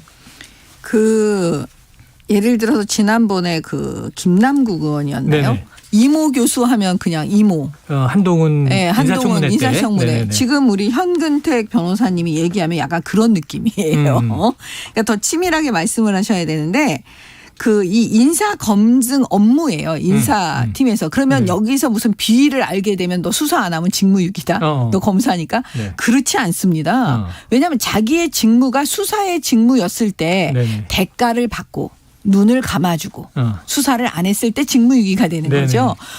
세상의 모든 비위를 알았는데 그 검사들이 그걸 안 하면 이건 직무유기다. 이거는 안 맞는 거죠. 왜냐하면 지금 박안주 의원의 성범죄 사건인데 왜 성비위 사건이라고 내가 하는지 모르겠지만 그런 문제가 터졌을 때 박안주 의원 자기 아니라고 지금 그러자는 거잖아요.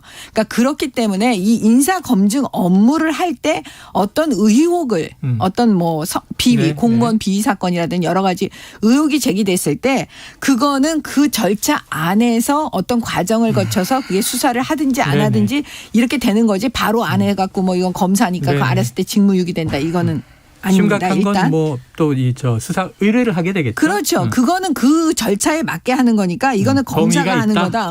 이런 식으로 막 공격하면은 저는 그거는 아닌 알겠습니다. 것 같다고 봐요. 자, 그런데 제가 보기에 핵심은 요건 것 같아요. 뭐냐면 국민의힘 장제원 의원이 얘기를 했어요. 자, 이미 인수위 시절에 다 결정된 사안 아니냐, 이거 정책원님 말씀하고 같고. 당시에 논란이 없다가 이제와 논란이 된 것은 바로 이 한동훈이라는 인물이 법무부 장관이기 때문인 거 아니냐, 이렇게 얘기를 했어요. 이 장 의원의 얘기 일리 있습니까, 현 변호사님?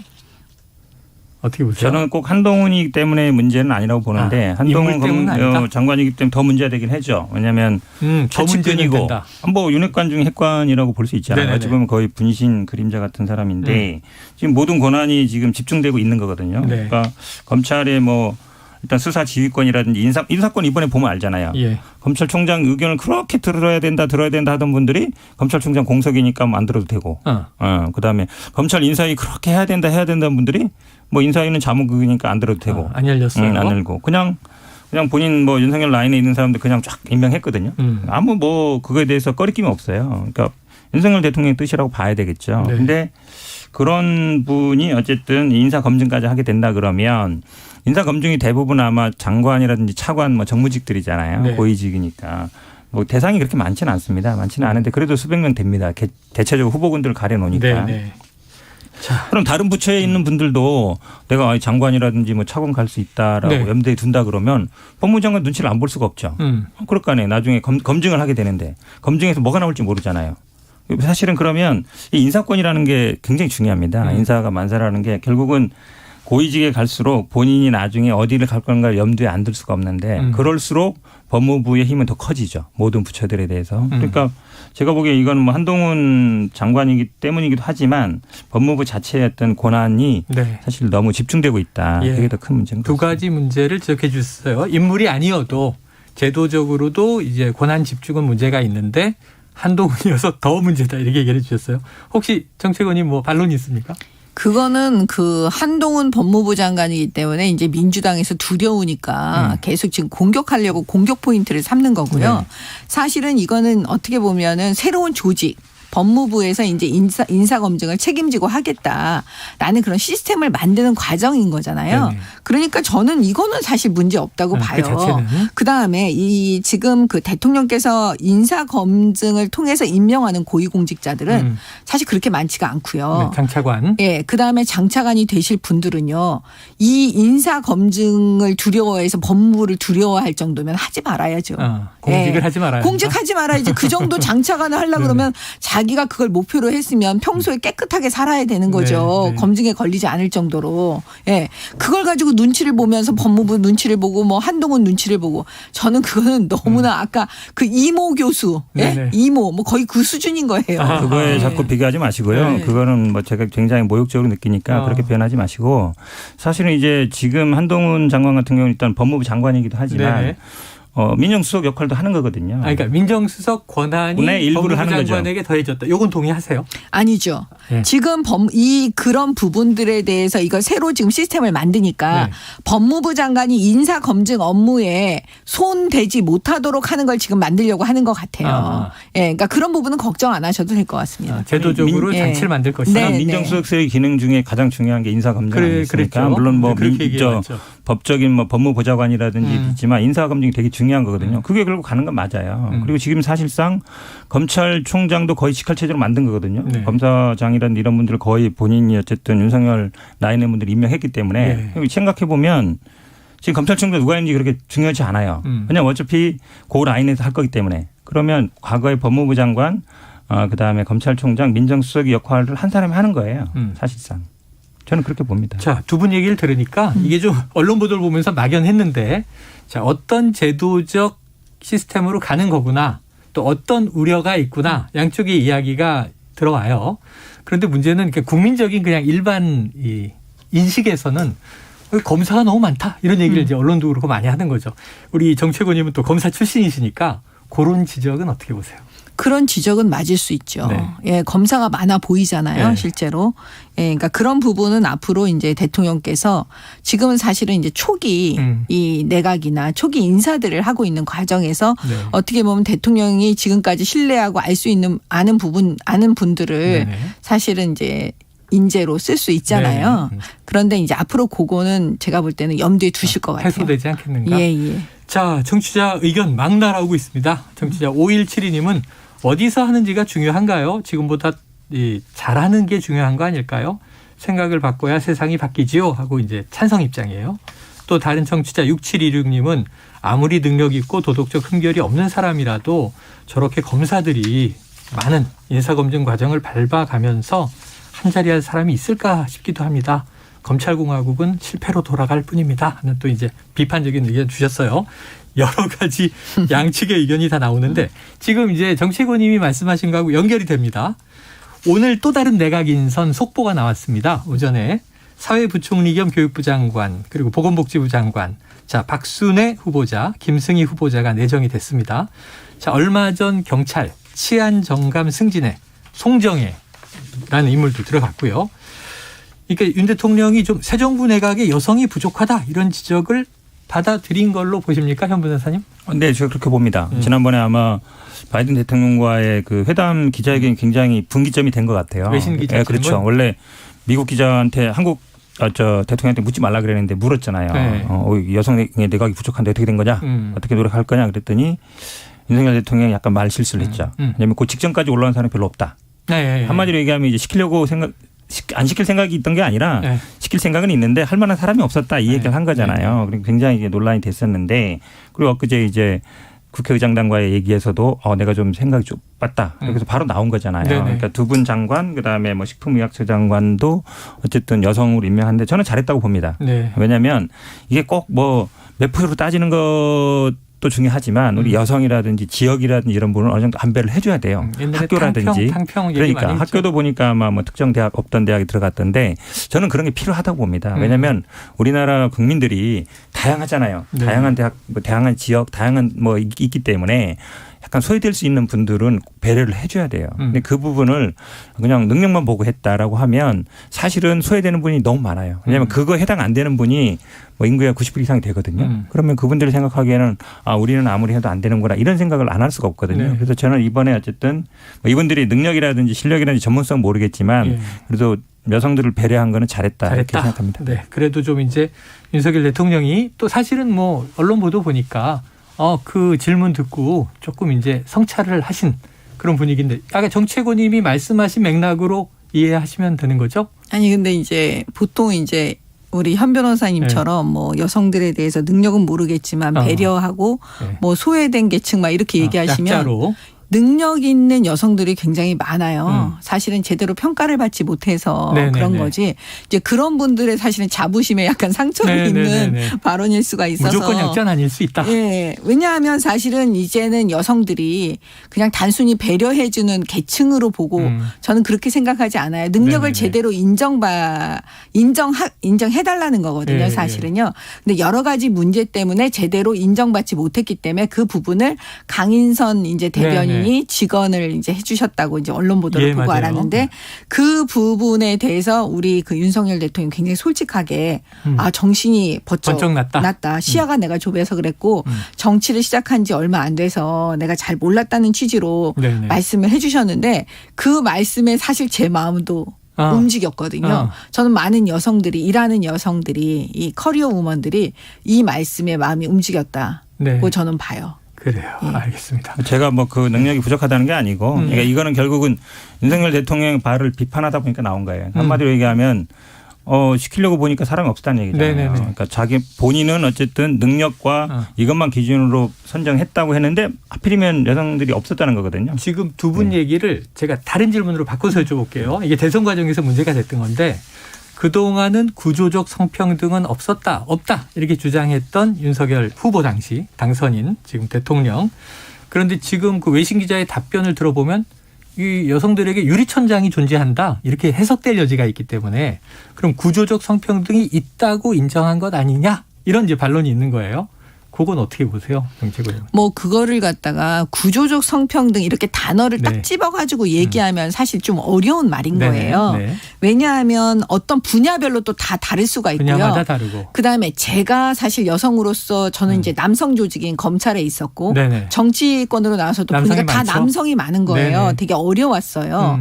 그런데 지금 우리가 지금 자라나는 딸들은 그들이 사는 앞으로 성장해서 사는 세상은 또 지금하고는 다를 거라고 저는 네. 보거든요. 네. 그러니까 이게 세대별로도 지금 느끼는 게 다 다른 거예요. 세대별로 또 다르다. 그러니까 이걸 단순히 뭐 유리천장이 있다 없다 네. 깨졌다 이렇게 말로 표현하기는 굉장히 복잡하다 저는 이렇게 예. 보는 건데 대통령께서 그 말씀 내가 시야가 좁아서 그랬다. 이렇게 솔직하게 인정해 주는 저는 그게 정말 너무 좋았습니다. 예. 네. 한 가지죠. 그러니까 지난번 대선 과정에서는 사실은 이제 이준석 대표를 비롯한 예. 뭐 약간 어찌 보면 2030 남성들의 그걸 많이 쫓아갔죠. 네네. 그러니까 여가부 폐지도 나오고 예. 그다음에 뭐 할당제라든지 아니면 이런 걸 안 하겠다 이런 얘기도 많이 했었잖아요. 근데 여가부도 사실은 지금 야당 핑계를 대고 있지만 뭐 법이라도 만들어서 올릴 수는 있거든요. 네. 그걸 안 하고 있잖아요. 그래서 아마 조금씩 선거 때 썼던 그게 그렇게 유효하지 않았다. 그리고 당내에서도 보면은 안 된다는 여론이 많거든요. 네네네. 결국 왜냐하면 결국은 당에도 보면 기본적으로 여성국이라든지 이런 게 다 있거든요. 있죠. 예, 있는 거기 때문에 남성국은 없어요. 그럼 거기에 대해서 왜 여성국은 있고 남성국은 없냐 이런 얘기는 안 하거든요. 그러니까 그런 게 어찌 보면 현실적으로 좀 어느 정도 타협하고 있지 않나 이렇게 봅니다. 알겠습니다. 자, 이 시간 관계상 이번에는 정미경 최고위원이 뽑으신 키워드로 넘어가야 됩니다. 공수가 좀 바뀌는 상황인데요. 자, 박지현 위원장이 한 얘기예요. 왜 날 뽑으셨냐? 박지원 공동비대위원장 기자회견에 대해서 연일 그 다음 날도 또 586 용태론 그리고 이제 여기서 고성이 오가다 보니까 튀어나온 이야기라고 하는데 자 이거 문박 기자들이 다 들었다는 거예요. 정 의원께서 이 키워드 뽑으신 맥락과 취지를 좀 먼저 말씀해 주시죠. 이 박지원 위원장을 이 자리에 앉히신 분. 늘은 뭐 한 몇 분이 계시겠죠. 네네. 근데 처음에 그 앉힐 때 그분들, 그 앉힌 사람들의 생각은 뭐였냐면 그냥 꽃처럼 그림처럼 앉아 있어라. 아마 이런 거였을 거예요. 소위 그러니까 말하자면 이 단어를 써서 좀 그렇게 얼굴 마담처럼 이렇게 있어라고 했는데 마스코트처럼. 예, 마스코트처럼 그러니까 딜러리 역할을 하고 뭐 이런 취지로 아마 생각을 하고 아마 비대위원장 시켰을 거예요. 네네. 제가 볼 때는. 정초구 의원님의 이제 추정입니다. 제 추정이에요. 왜냐하면 네. 이준석 대표는 전당대회를 통해서 투표로 선출됐죠. 선출됐지만 네네네. 사실은 우리 박지원 위원장은 그렇지가 않잖아요. 네. 비대위원장으로 앉힌 거니까. 그런데 지금 박지원 위원장이 하는 얘기는 그거는 다 맞는 얘기 같아요. 제가 볼 때는. 하시는 말씀 다 맞아요. 근데 문제는 그거에 대해서 아니 왜 윤호중 그 비대위원장과 그 당 내에서 지금 막 박홍근 원내대표 난리가 등. 났잖아요. 그걸 못 받아들이고. 개인 그러니까 의견이다. 왜냐하면 그 처음에 앉히셨던 그 속내가 다 드러나는 거예요. 아니 그냥 있으면 되지 조용히. 우리는 그림으로만 필요했는데. 근데 이제 목소리를 낸단 말이에요. 네네. 그러니까 당황한 거죠. 그러니까 거기에 대해서 박지원 위원장이 허를 찔른 거죠. 바로 그 지점. 왜 날 뽑으셨느냐? 왜 나를 뽑아서 이 자리에 앉히셨느냐. 네. 이거잖아요. 그래서 제가 이 얘기가 야 허를 찔렀다 이거. 들러리스란 거였느냐? 네, 들러리스런 거였냐 나한테. 나 근데 나는 목소리를 내겠다. 그다음에 두 번째 좀 재미있는 포인트는요. 박지원 비대위원장은 사실 여의도 정치 경험이 없는 분이에요. 그렇죠. 예. 근데 이분이 홀로 지금 그 회견 이렇게 엄청난 얘기들을 지금 뿜어내고 있는 거잖아요. 대국민 사과. 과연 이게 혼자 생각일까? 네네. 예, 그렇지 않겠죠. 분명히 누군가하고 상의하고 당내에. 뒤에 누군가가 있는 거죠. 그분이 누구일까? 이런 약간 의구심이 드는 거죠. 배우설까지. 자, 현 변호사님 두 가지 질문이 나왔어요. 어떻습니까? 아니 배우설 얘기할 때는 특정을 다 얘기해 줬으면 좋겠어요. 근거가 없으면. 누군지. 그렇죠. 아니 그 얘기를 하면 처음에 그 박지원 비대위원장 세우셨던 분이 이재명 후보라고 그때 그러는 이제 거예요. 대선 후반부에 등장했으니까요. 그러면 과연 이재명 후보와 상의 없이 박지원 비대위원장이 과연 이런 일을 할 수 있을까? 질렀겠느냐? 예, 이런 의구심이 들죠. 네네. 우선 이재명 후보의 이름은 나왔습니다. 자, 지금 두 가지인데 이게 메시지를 전하라는 게 아니라 그냥 상징으로 앉아 있으라는 얘기였던 것 같다. 그 다음에는 지금 이 정도로 강하게 지를 때는 당내에서 누군가와 상의한 적어도 세력 혹은 인물이 있는 것 같다. 답변해 주신다면요. 일단 뭐 들러리로 앉혔다. 그 부분은 이분이 아시겠지만 이제 선거 막판에 민주당 굉장히 어려울 때 어찌 보면 2030 여성들의 지지를 이끌어서 왔기 때문에 이제 네. 그냥 어느 날 갑자기 나타난 분은 아니에요. N번방 불꽃 그렇죠. 추적단입니다. 그렇죠. 네. 그러니까 지지 세력이 있는 거거든요. 그런 힘이 있었던 것 같고 그리고 사실은 이제 우리 비대위라는 건 이제 전당대회 전까지 있는 거거든요. 네. 그러니까 선출되지 않은 건 맞죠. 그러니까 선출된 것보다는 힘이 약한 건 맞습니다. 근데 이제 이번에 뭐 아시겠지만 사실은 비대위라든지 뭐 당 대표를 하는 분의 가장 큰 권한은 공천이에요. 공천. 근데 공천에서는 뭐 얼마나 영향을 행사하는지 잘 모르겠고 그래서 어쨌든 약간 임시 조직이 많다. 근데 그냥 얼굴 마담 정도는 아니었던 것 같습니다. 그다음에 이제 이재명 후보가 뭐 배후 조정하는 거 아니냐 이 부분도 저도 뭐 얘기 많이 듣는데요. 근데 지금 이재명 후보를 지지하던 분들 소위 말하는 이제 뭐 개딸이나 네. 양아들이라는 분들이 오히려 박지원 비대위원장 물러나라 이러고 있는 상황이에요. 공격이 그렇죠. 나타나요. 이재명 후보는 같은 경우에는 이분들의 지지를 이분들의 지지는 굉장히 새로운 현상이다 이러고 있는 거거든요. 그러니까 오히려 약간 결이 다른 거 아니냐라고 보이는 게 더 맞죠. 지금 상태에서는. 그래서 오히려 뭐 배후 조정한다는 건 아닌 것 같고 저도 사실은 뭐 이분이 메시지 쓴다는 건 아마 그건 이제 당에서 뭐 당무라든지 이런 걸 할 텐데 최근에 발언 중에 저도 사실은 뭐 항상 뭐 71년생이니까 항상 이제 386, 586한테 눌려 살던 세대거든요. 한 30년 동안 대학 다닐 때부터. 그러니까 71년 돼지띠. 항상 586 물러나야 된다는 얘기는 저도 맨날 해요. 네네. 근데 뭐 성비 문제도 당연히 해결해야 되는 문제인데 지금 이제 선거가 일주일밖에 안 남았거든요. 그 부분이에요, 사실은. 그러니까 비대위는 8월까지 갑니다. 네. 기본적으로는. 왜냐하면 전당대회가 있으니까. 선거 결과와 그렇죠. 관계없이. 그러면 아마 지방선거 끝나면 당연히 이제 대선 지방선거 평가도 나올 것이고 그게 이제 전당대회에서 큰 이슈가 될 거예요. 네. 당내 혁신 문제도 나올 것이고 이제 그때 해도 되거든요. 근데 지금 선거 일주일밖에 안 남았는데 네. 지금 저도 뭐 어제도 그렇고 오늘도 그렇고 아침이나 저녁에나 이제 가서 후보들 좀 도와주는데 다 끝나고 와서 차 한잔 마실 때면 다 그 얘기해요. 네. 아니 우리는 지금 열심히 지금 선거운동하고 맨날 아침 저녁으로 고생하고 있는데 지방선거는 시의원, 도의원들은 대부분 당 보고 찍거든요. 네네. 그냥 이름도 잘 모르고 찍는 사람이 많아요. 그럼 당이 굉장히 중요하거든요. 근데 당에서는 맨날 안 좋은 소리 들려서 사과하고. 우리 보고 어쩌란 말이냐. 저보고 좀 그런 하소연을 많이 해요. 그럼 저도 힘이 없습니다. 이렇게 얘기하면서 지금 선거 때 이 얘기를 해야 되느냐 이런 의미인 거예요. 다른 그래서 의미 이제 조응천 의원이 아마 이제 내용의 문제가 아니고 TPO가 잘못됐다. 타이밍 또 어떤 위치 그리고 이제 상황이 안 좋았다 이런 얘기들 하는 것 같아요. 자, 어제 윤호중 비대위원장 발언 가운데 이 대목이 좀 눈에 띄어서 두 분께 질문 드리려고 해요.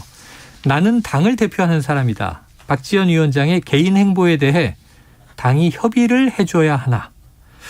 자, 그럼 이제 이게 당장 질문이 윤 비대위원장은 본인만 당대표고 아까 이게 정책위원님이 얘기한 거하고 자꾸 연결이 되는 것 같아요. 어떻게 들으셨습니까? 그래서 제가 말씀드렸잖아요. 네. 속내가 드러나는 거죠. 속내가 드러났다. 네, 윤호중 비대위원장은 딱 보면은 박지원 위원장의 개인 행보라는 거예요. 네. 어떻게 박지원 비대위원장이 네네. 대표잖아요, 사실. 네네. 대표가 어떻게 개인 행보예요 이런 얘기를 하는데 당의 저희 혁신을 야당 얘기하는데. 출입 기자는 네. 의사봉을 박지원 위원장에게 줘서 네. 사실상 당대표격은 박지원이다 이렇게 얘기를 하더라고요. 그렇죠. 네. 예. 지금 언론이 다 그렇게 보고 있고 국민들도 다 박지원 비대위원장이 당 대표라고 생각을 하지. 근데 윤호중 비대위원장은 대표 아니라는 거잖아요. 지금 네. 속내가 박지원은 대표 아니다. 대표는 나다. 지금 이렇게 얘기하고 있잖아요. 네. 그래서 아까 제가 말씀드린 거예요. 그냥 얼굴 마담식으로 갖다 놓은 거 아니냐. 그러니까 박지원 비대위원장이 탁 얘기한 거잖아요. 이러려고 나를 여기다 앉혀놨냐. 그러니까 제 추론이 추정이 맞다. 저는 이렇게 자, 봅니다. 그런데 이제 여기에 박지원 위원장이 또 밀리지 않는 게 이 현 변호사님. 반면에 박지원 비대위원장이 사과문 발표 전에 윤호중 비대위원장 또 김민석 의원 두 지도부에 같이 하자고 권유를 했는데 거절을 해서 혼자 했다.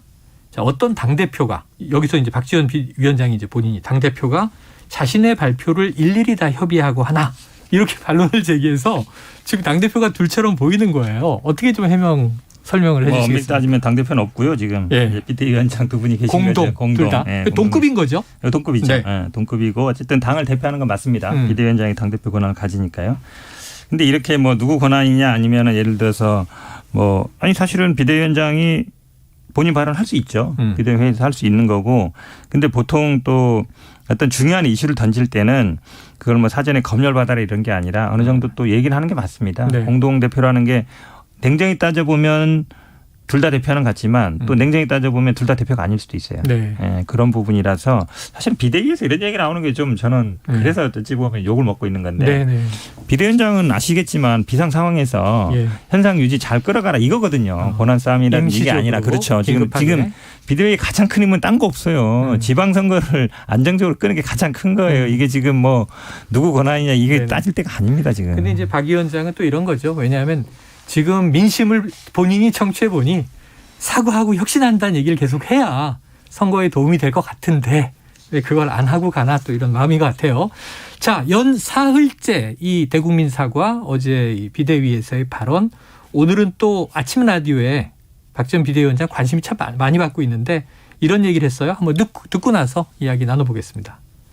586 용태가 이제 다 해야 된다. 저는 이렇게 말씀드린 적이 없으니까 좀 자극적인 포인트로 삼는 것에 대해서는 조금 지양을 해주시면 좋겠다라고 생각이 들고요. 비록 이제 윤리심판원에 공이 넘어가 있는 상태지만 이제 당의 비상대책위원장으로서 이제 적절치 못한 발언을 이제 언급한 것에 대해서는 필요하다면 이제 주어진 비상징계권도 이제 활용해야 한다라고 이제 내 생각을 했고 조속히 처리하고 넘어가야 할 문제를 지방선거 이후로 넘기는 것은 적절하지 못한 자세라고 이제 생각하는 게 저희 판단이긴 합니다. 자, 86 용태론 기자회견 내용에 들어있었던 건 아니다. 이 질의응답 과정에서 나온 말인데 언론이 너무 자극적으로 거기만 집중하지 말아달라. 좀 이제 부담을 느끼면서 톤다운한 것 같아요. 이거 좀 정 최고님 한 발 물러난 걸로 봐야 될까요? 조금? 아니죠. 물러난 건 아니고 사실 아니다. 586 용태 얘기한 건 맞죠. 네. 근데 이제 본인 자신에 대해서 그냥 정치적 해명을 좀 하고 있는 거고요. 네네. 그다음에 그 다음 부분을 주목해야 될 것 같아요. 최강욱 의원에 대해서 이거는 지방선거를 넘기는 건 적절하지 못하다 이렇게 얘기했잖아요. 네네. 사실 이건 국민 눈높이에 맞는 얘기예요. 비상징계. 예, 저는 이 부분은 박지원 위원장이 제대로 보고 얘기하고 계시다. 이렇게 지금 말해주고 싶거든요. 근데 과연 민주당이 이걸 받아들일 거냐. 저는 또 못 받아들인다고 봐요. 근데 사실은요. 제가 지금 민주당의 상황을 보니까 과거의 우리 모습을 보는 것 같아요. 겪었던 경험이 떠오르신다. 예, 그게 왜 그러냐면 선거에 지고 그다음에 당의 지지율이 막 급속도로 떨어지고 막 이럴 때는요. 이런 모습을 다 보이는 것 같아요. 혼란. 예.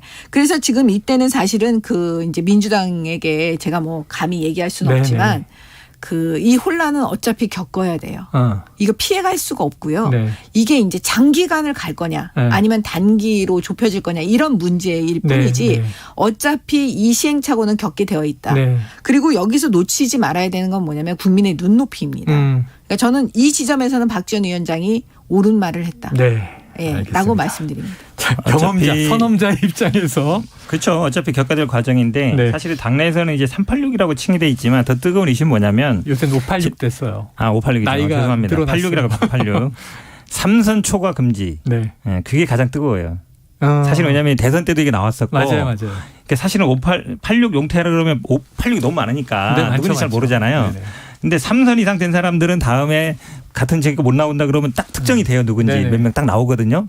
이분들이 이제 다들 이제 지금 노심초사 하고 있고 이게 아마 전당대회 때도 큰 이슈가 될 거예요. 그래서 이제 그게 가장 큰 논란 이슈고 지금 이제 징계 문제도 마찬가지죠. 이게 뭐 아마 박지원 비대위원장 같은 경우는 이준석 대표 문제를 끌고 들어갔잖아요. 후보 조직은 안 하는데 우리는 하겠다 이렇게 나온 거라서 이제 명분이 있는 것 같은데 그래도 제가 보기엔 똑같아요. 아니, 선거 앞두고 이래야 되나. 부정적인 얘기를 선거 앞두고 이래야 되나 이런 생각 듭니다. 알겠습니다. 시간이 지금 2분 남았습니다.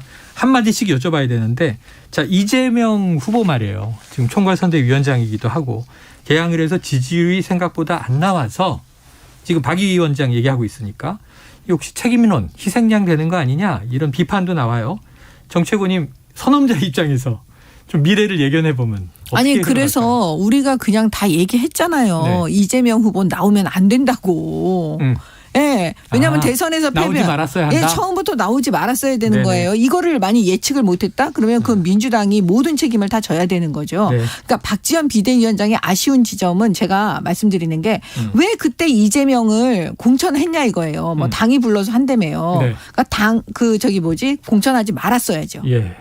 자, 나오지 말았어야 하는데 나온 게 패착이다. 그렇죠. 자, 현대님 어떻게 보십니까? 이미 나와서 선거하고 있는데 나오지 말자는 의미 없는 얘기고. 내일이 사전 투표입니다. 아니 그러니까 우리 예측이 맞았다고요. 근데 어쨌든 뭐 저는 뭐 이재명 후보는 이걸로 보고요. 지금 아마 경기도도 이신데 경기도도 뭐 당 지지율은 저희들이 좀 빨라지고 격차가 벌어지고 있는데 경기도에서는 계속 왔다 갔다 하고 있거든요. 김동연 후보가 그래서 저는 뭐 박빙이라고도 얘기합니다. 그래도 어려운 환경입니다. 기본적으로 뭐 임기 초고 뭐 바이든도 왔다 갔다 오고 이러니까 어려운 환경이지만 그래도 뭐 선전하고 있다라고 보고 있습니다. 자, 이 정최고님 선대위 부위원장 맡고 계시니까 현재 네. 선대위에 계시니까 개항을에 다녀오신 걸로 알고 있어요. 네. 좀 분위기가 어때요? 제가 진짜 저 시장을 그냥 카메라 없이 다녔거든요. 전통시장. 네, 갔는데 재래시장. 예, 그 시장이 이제 보통은 그 호남 분들이 많이 계신다고 이제 얘기를 들었습니다. 근데 분위기가 너무 좋은 거예요.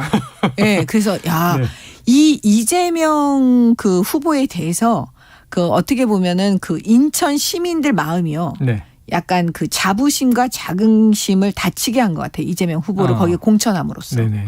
그래서 기적이 일어날 수 있겠구나. 저는 사실은 처음부터 느꼈습니다. 네네. 예, 그렇기 때문에 지켜보고 있습니다. 네. 지금 정최고님 얼굴이 좀 화내요. 현 변호사님 아까 이긴다 말씀하셨는데 그래도 지금 뭐 박빙이라고 얘기하고 있긴 하지만 낙승할까요? 뭐 격차가 얼마인지 모르겠지만 이걸 보는데 왜 그러냐면 사실은 뭐 지역에 뭐 민주당 텃밭이냐 아니냐도 있지만 기본적으로 또 그분이 물론 뭐 의사 출신이고 열심히 지역에서 활동한 거 있지만 크게 뭘 해오신 분은 없거든요. 그리고 최근에 보니까 뭐 목동에 왔다 갔다 하시기도 하고 본인이 뭐 개항 사람 25년 살았다 막 이러는데 또 아니시더라고 보니까 처음부터 그 공격을 하지 말아야죠. 그러니까 국회의원 선거를 무슨 지방의원이나 25년과 25년 아니 그러니까. 25년 동안요 거기서 한 장소에서 병원을 해가지고 진료를 했어요. 병원 한 건 아는데 그거에 대해서 25년을 아니죠. 본인은 개항 사람이라 그러고 이렇게 공격했는데 개항 사람 맞죠. 25년간 한 목동에 집 아파트 사고 목동에서 애들 다니고 그러면 말이 안 되잖아요. 알겠습니다. 그러면. 이만큼 팽팽합니다. 자, 내일 사전 투표고요. 내일과 모레 다음 주 수요일이면 이제 날이 어두워지면 개표가 시작이 되겠죠. KBS 개표 방송을 통해서 아마 이제 당락이 드러날 것 같습니다. 여러 가지 변수들이 있어서 두 분 이야기 오늘 팽팽했습니다. 여기서 정리하죠. 각설하고 시즌2 정미영 국민의당 최고위원 형은택 변호사 함께했습니다. 고맙습니다. 네, 감사합니다. 자, 최영일의 시사본부 오늘 준비한 이야기 여기서 다 마무리하겠습니다. 청취해 주신 여러분께 감사드리면서 사전투표일인 내일도 저는 낮 12시 20분에 어김없이 돌아옵니다. 내일 오후에 뵙겠습니다.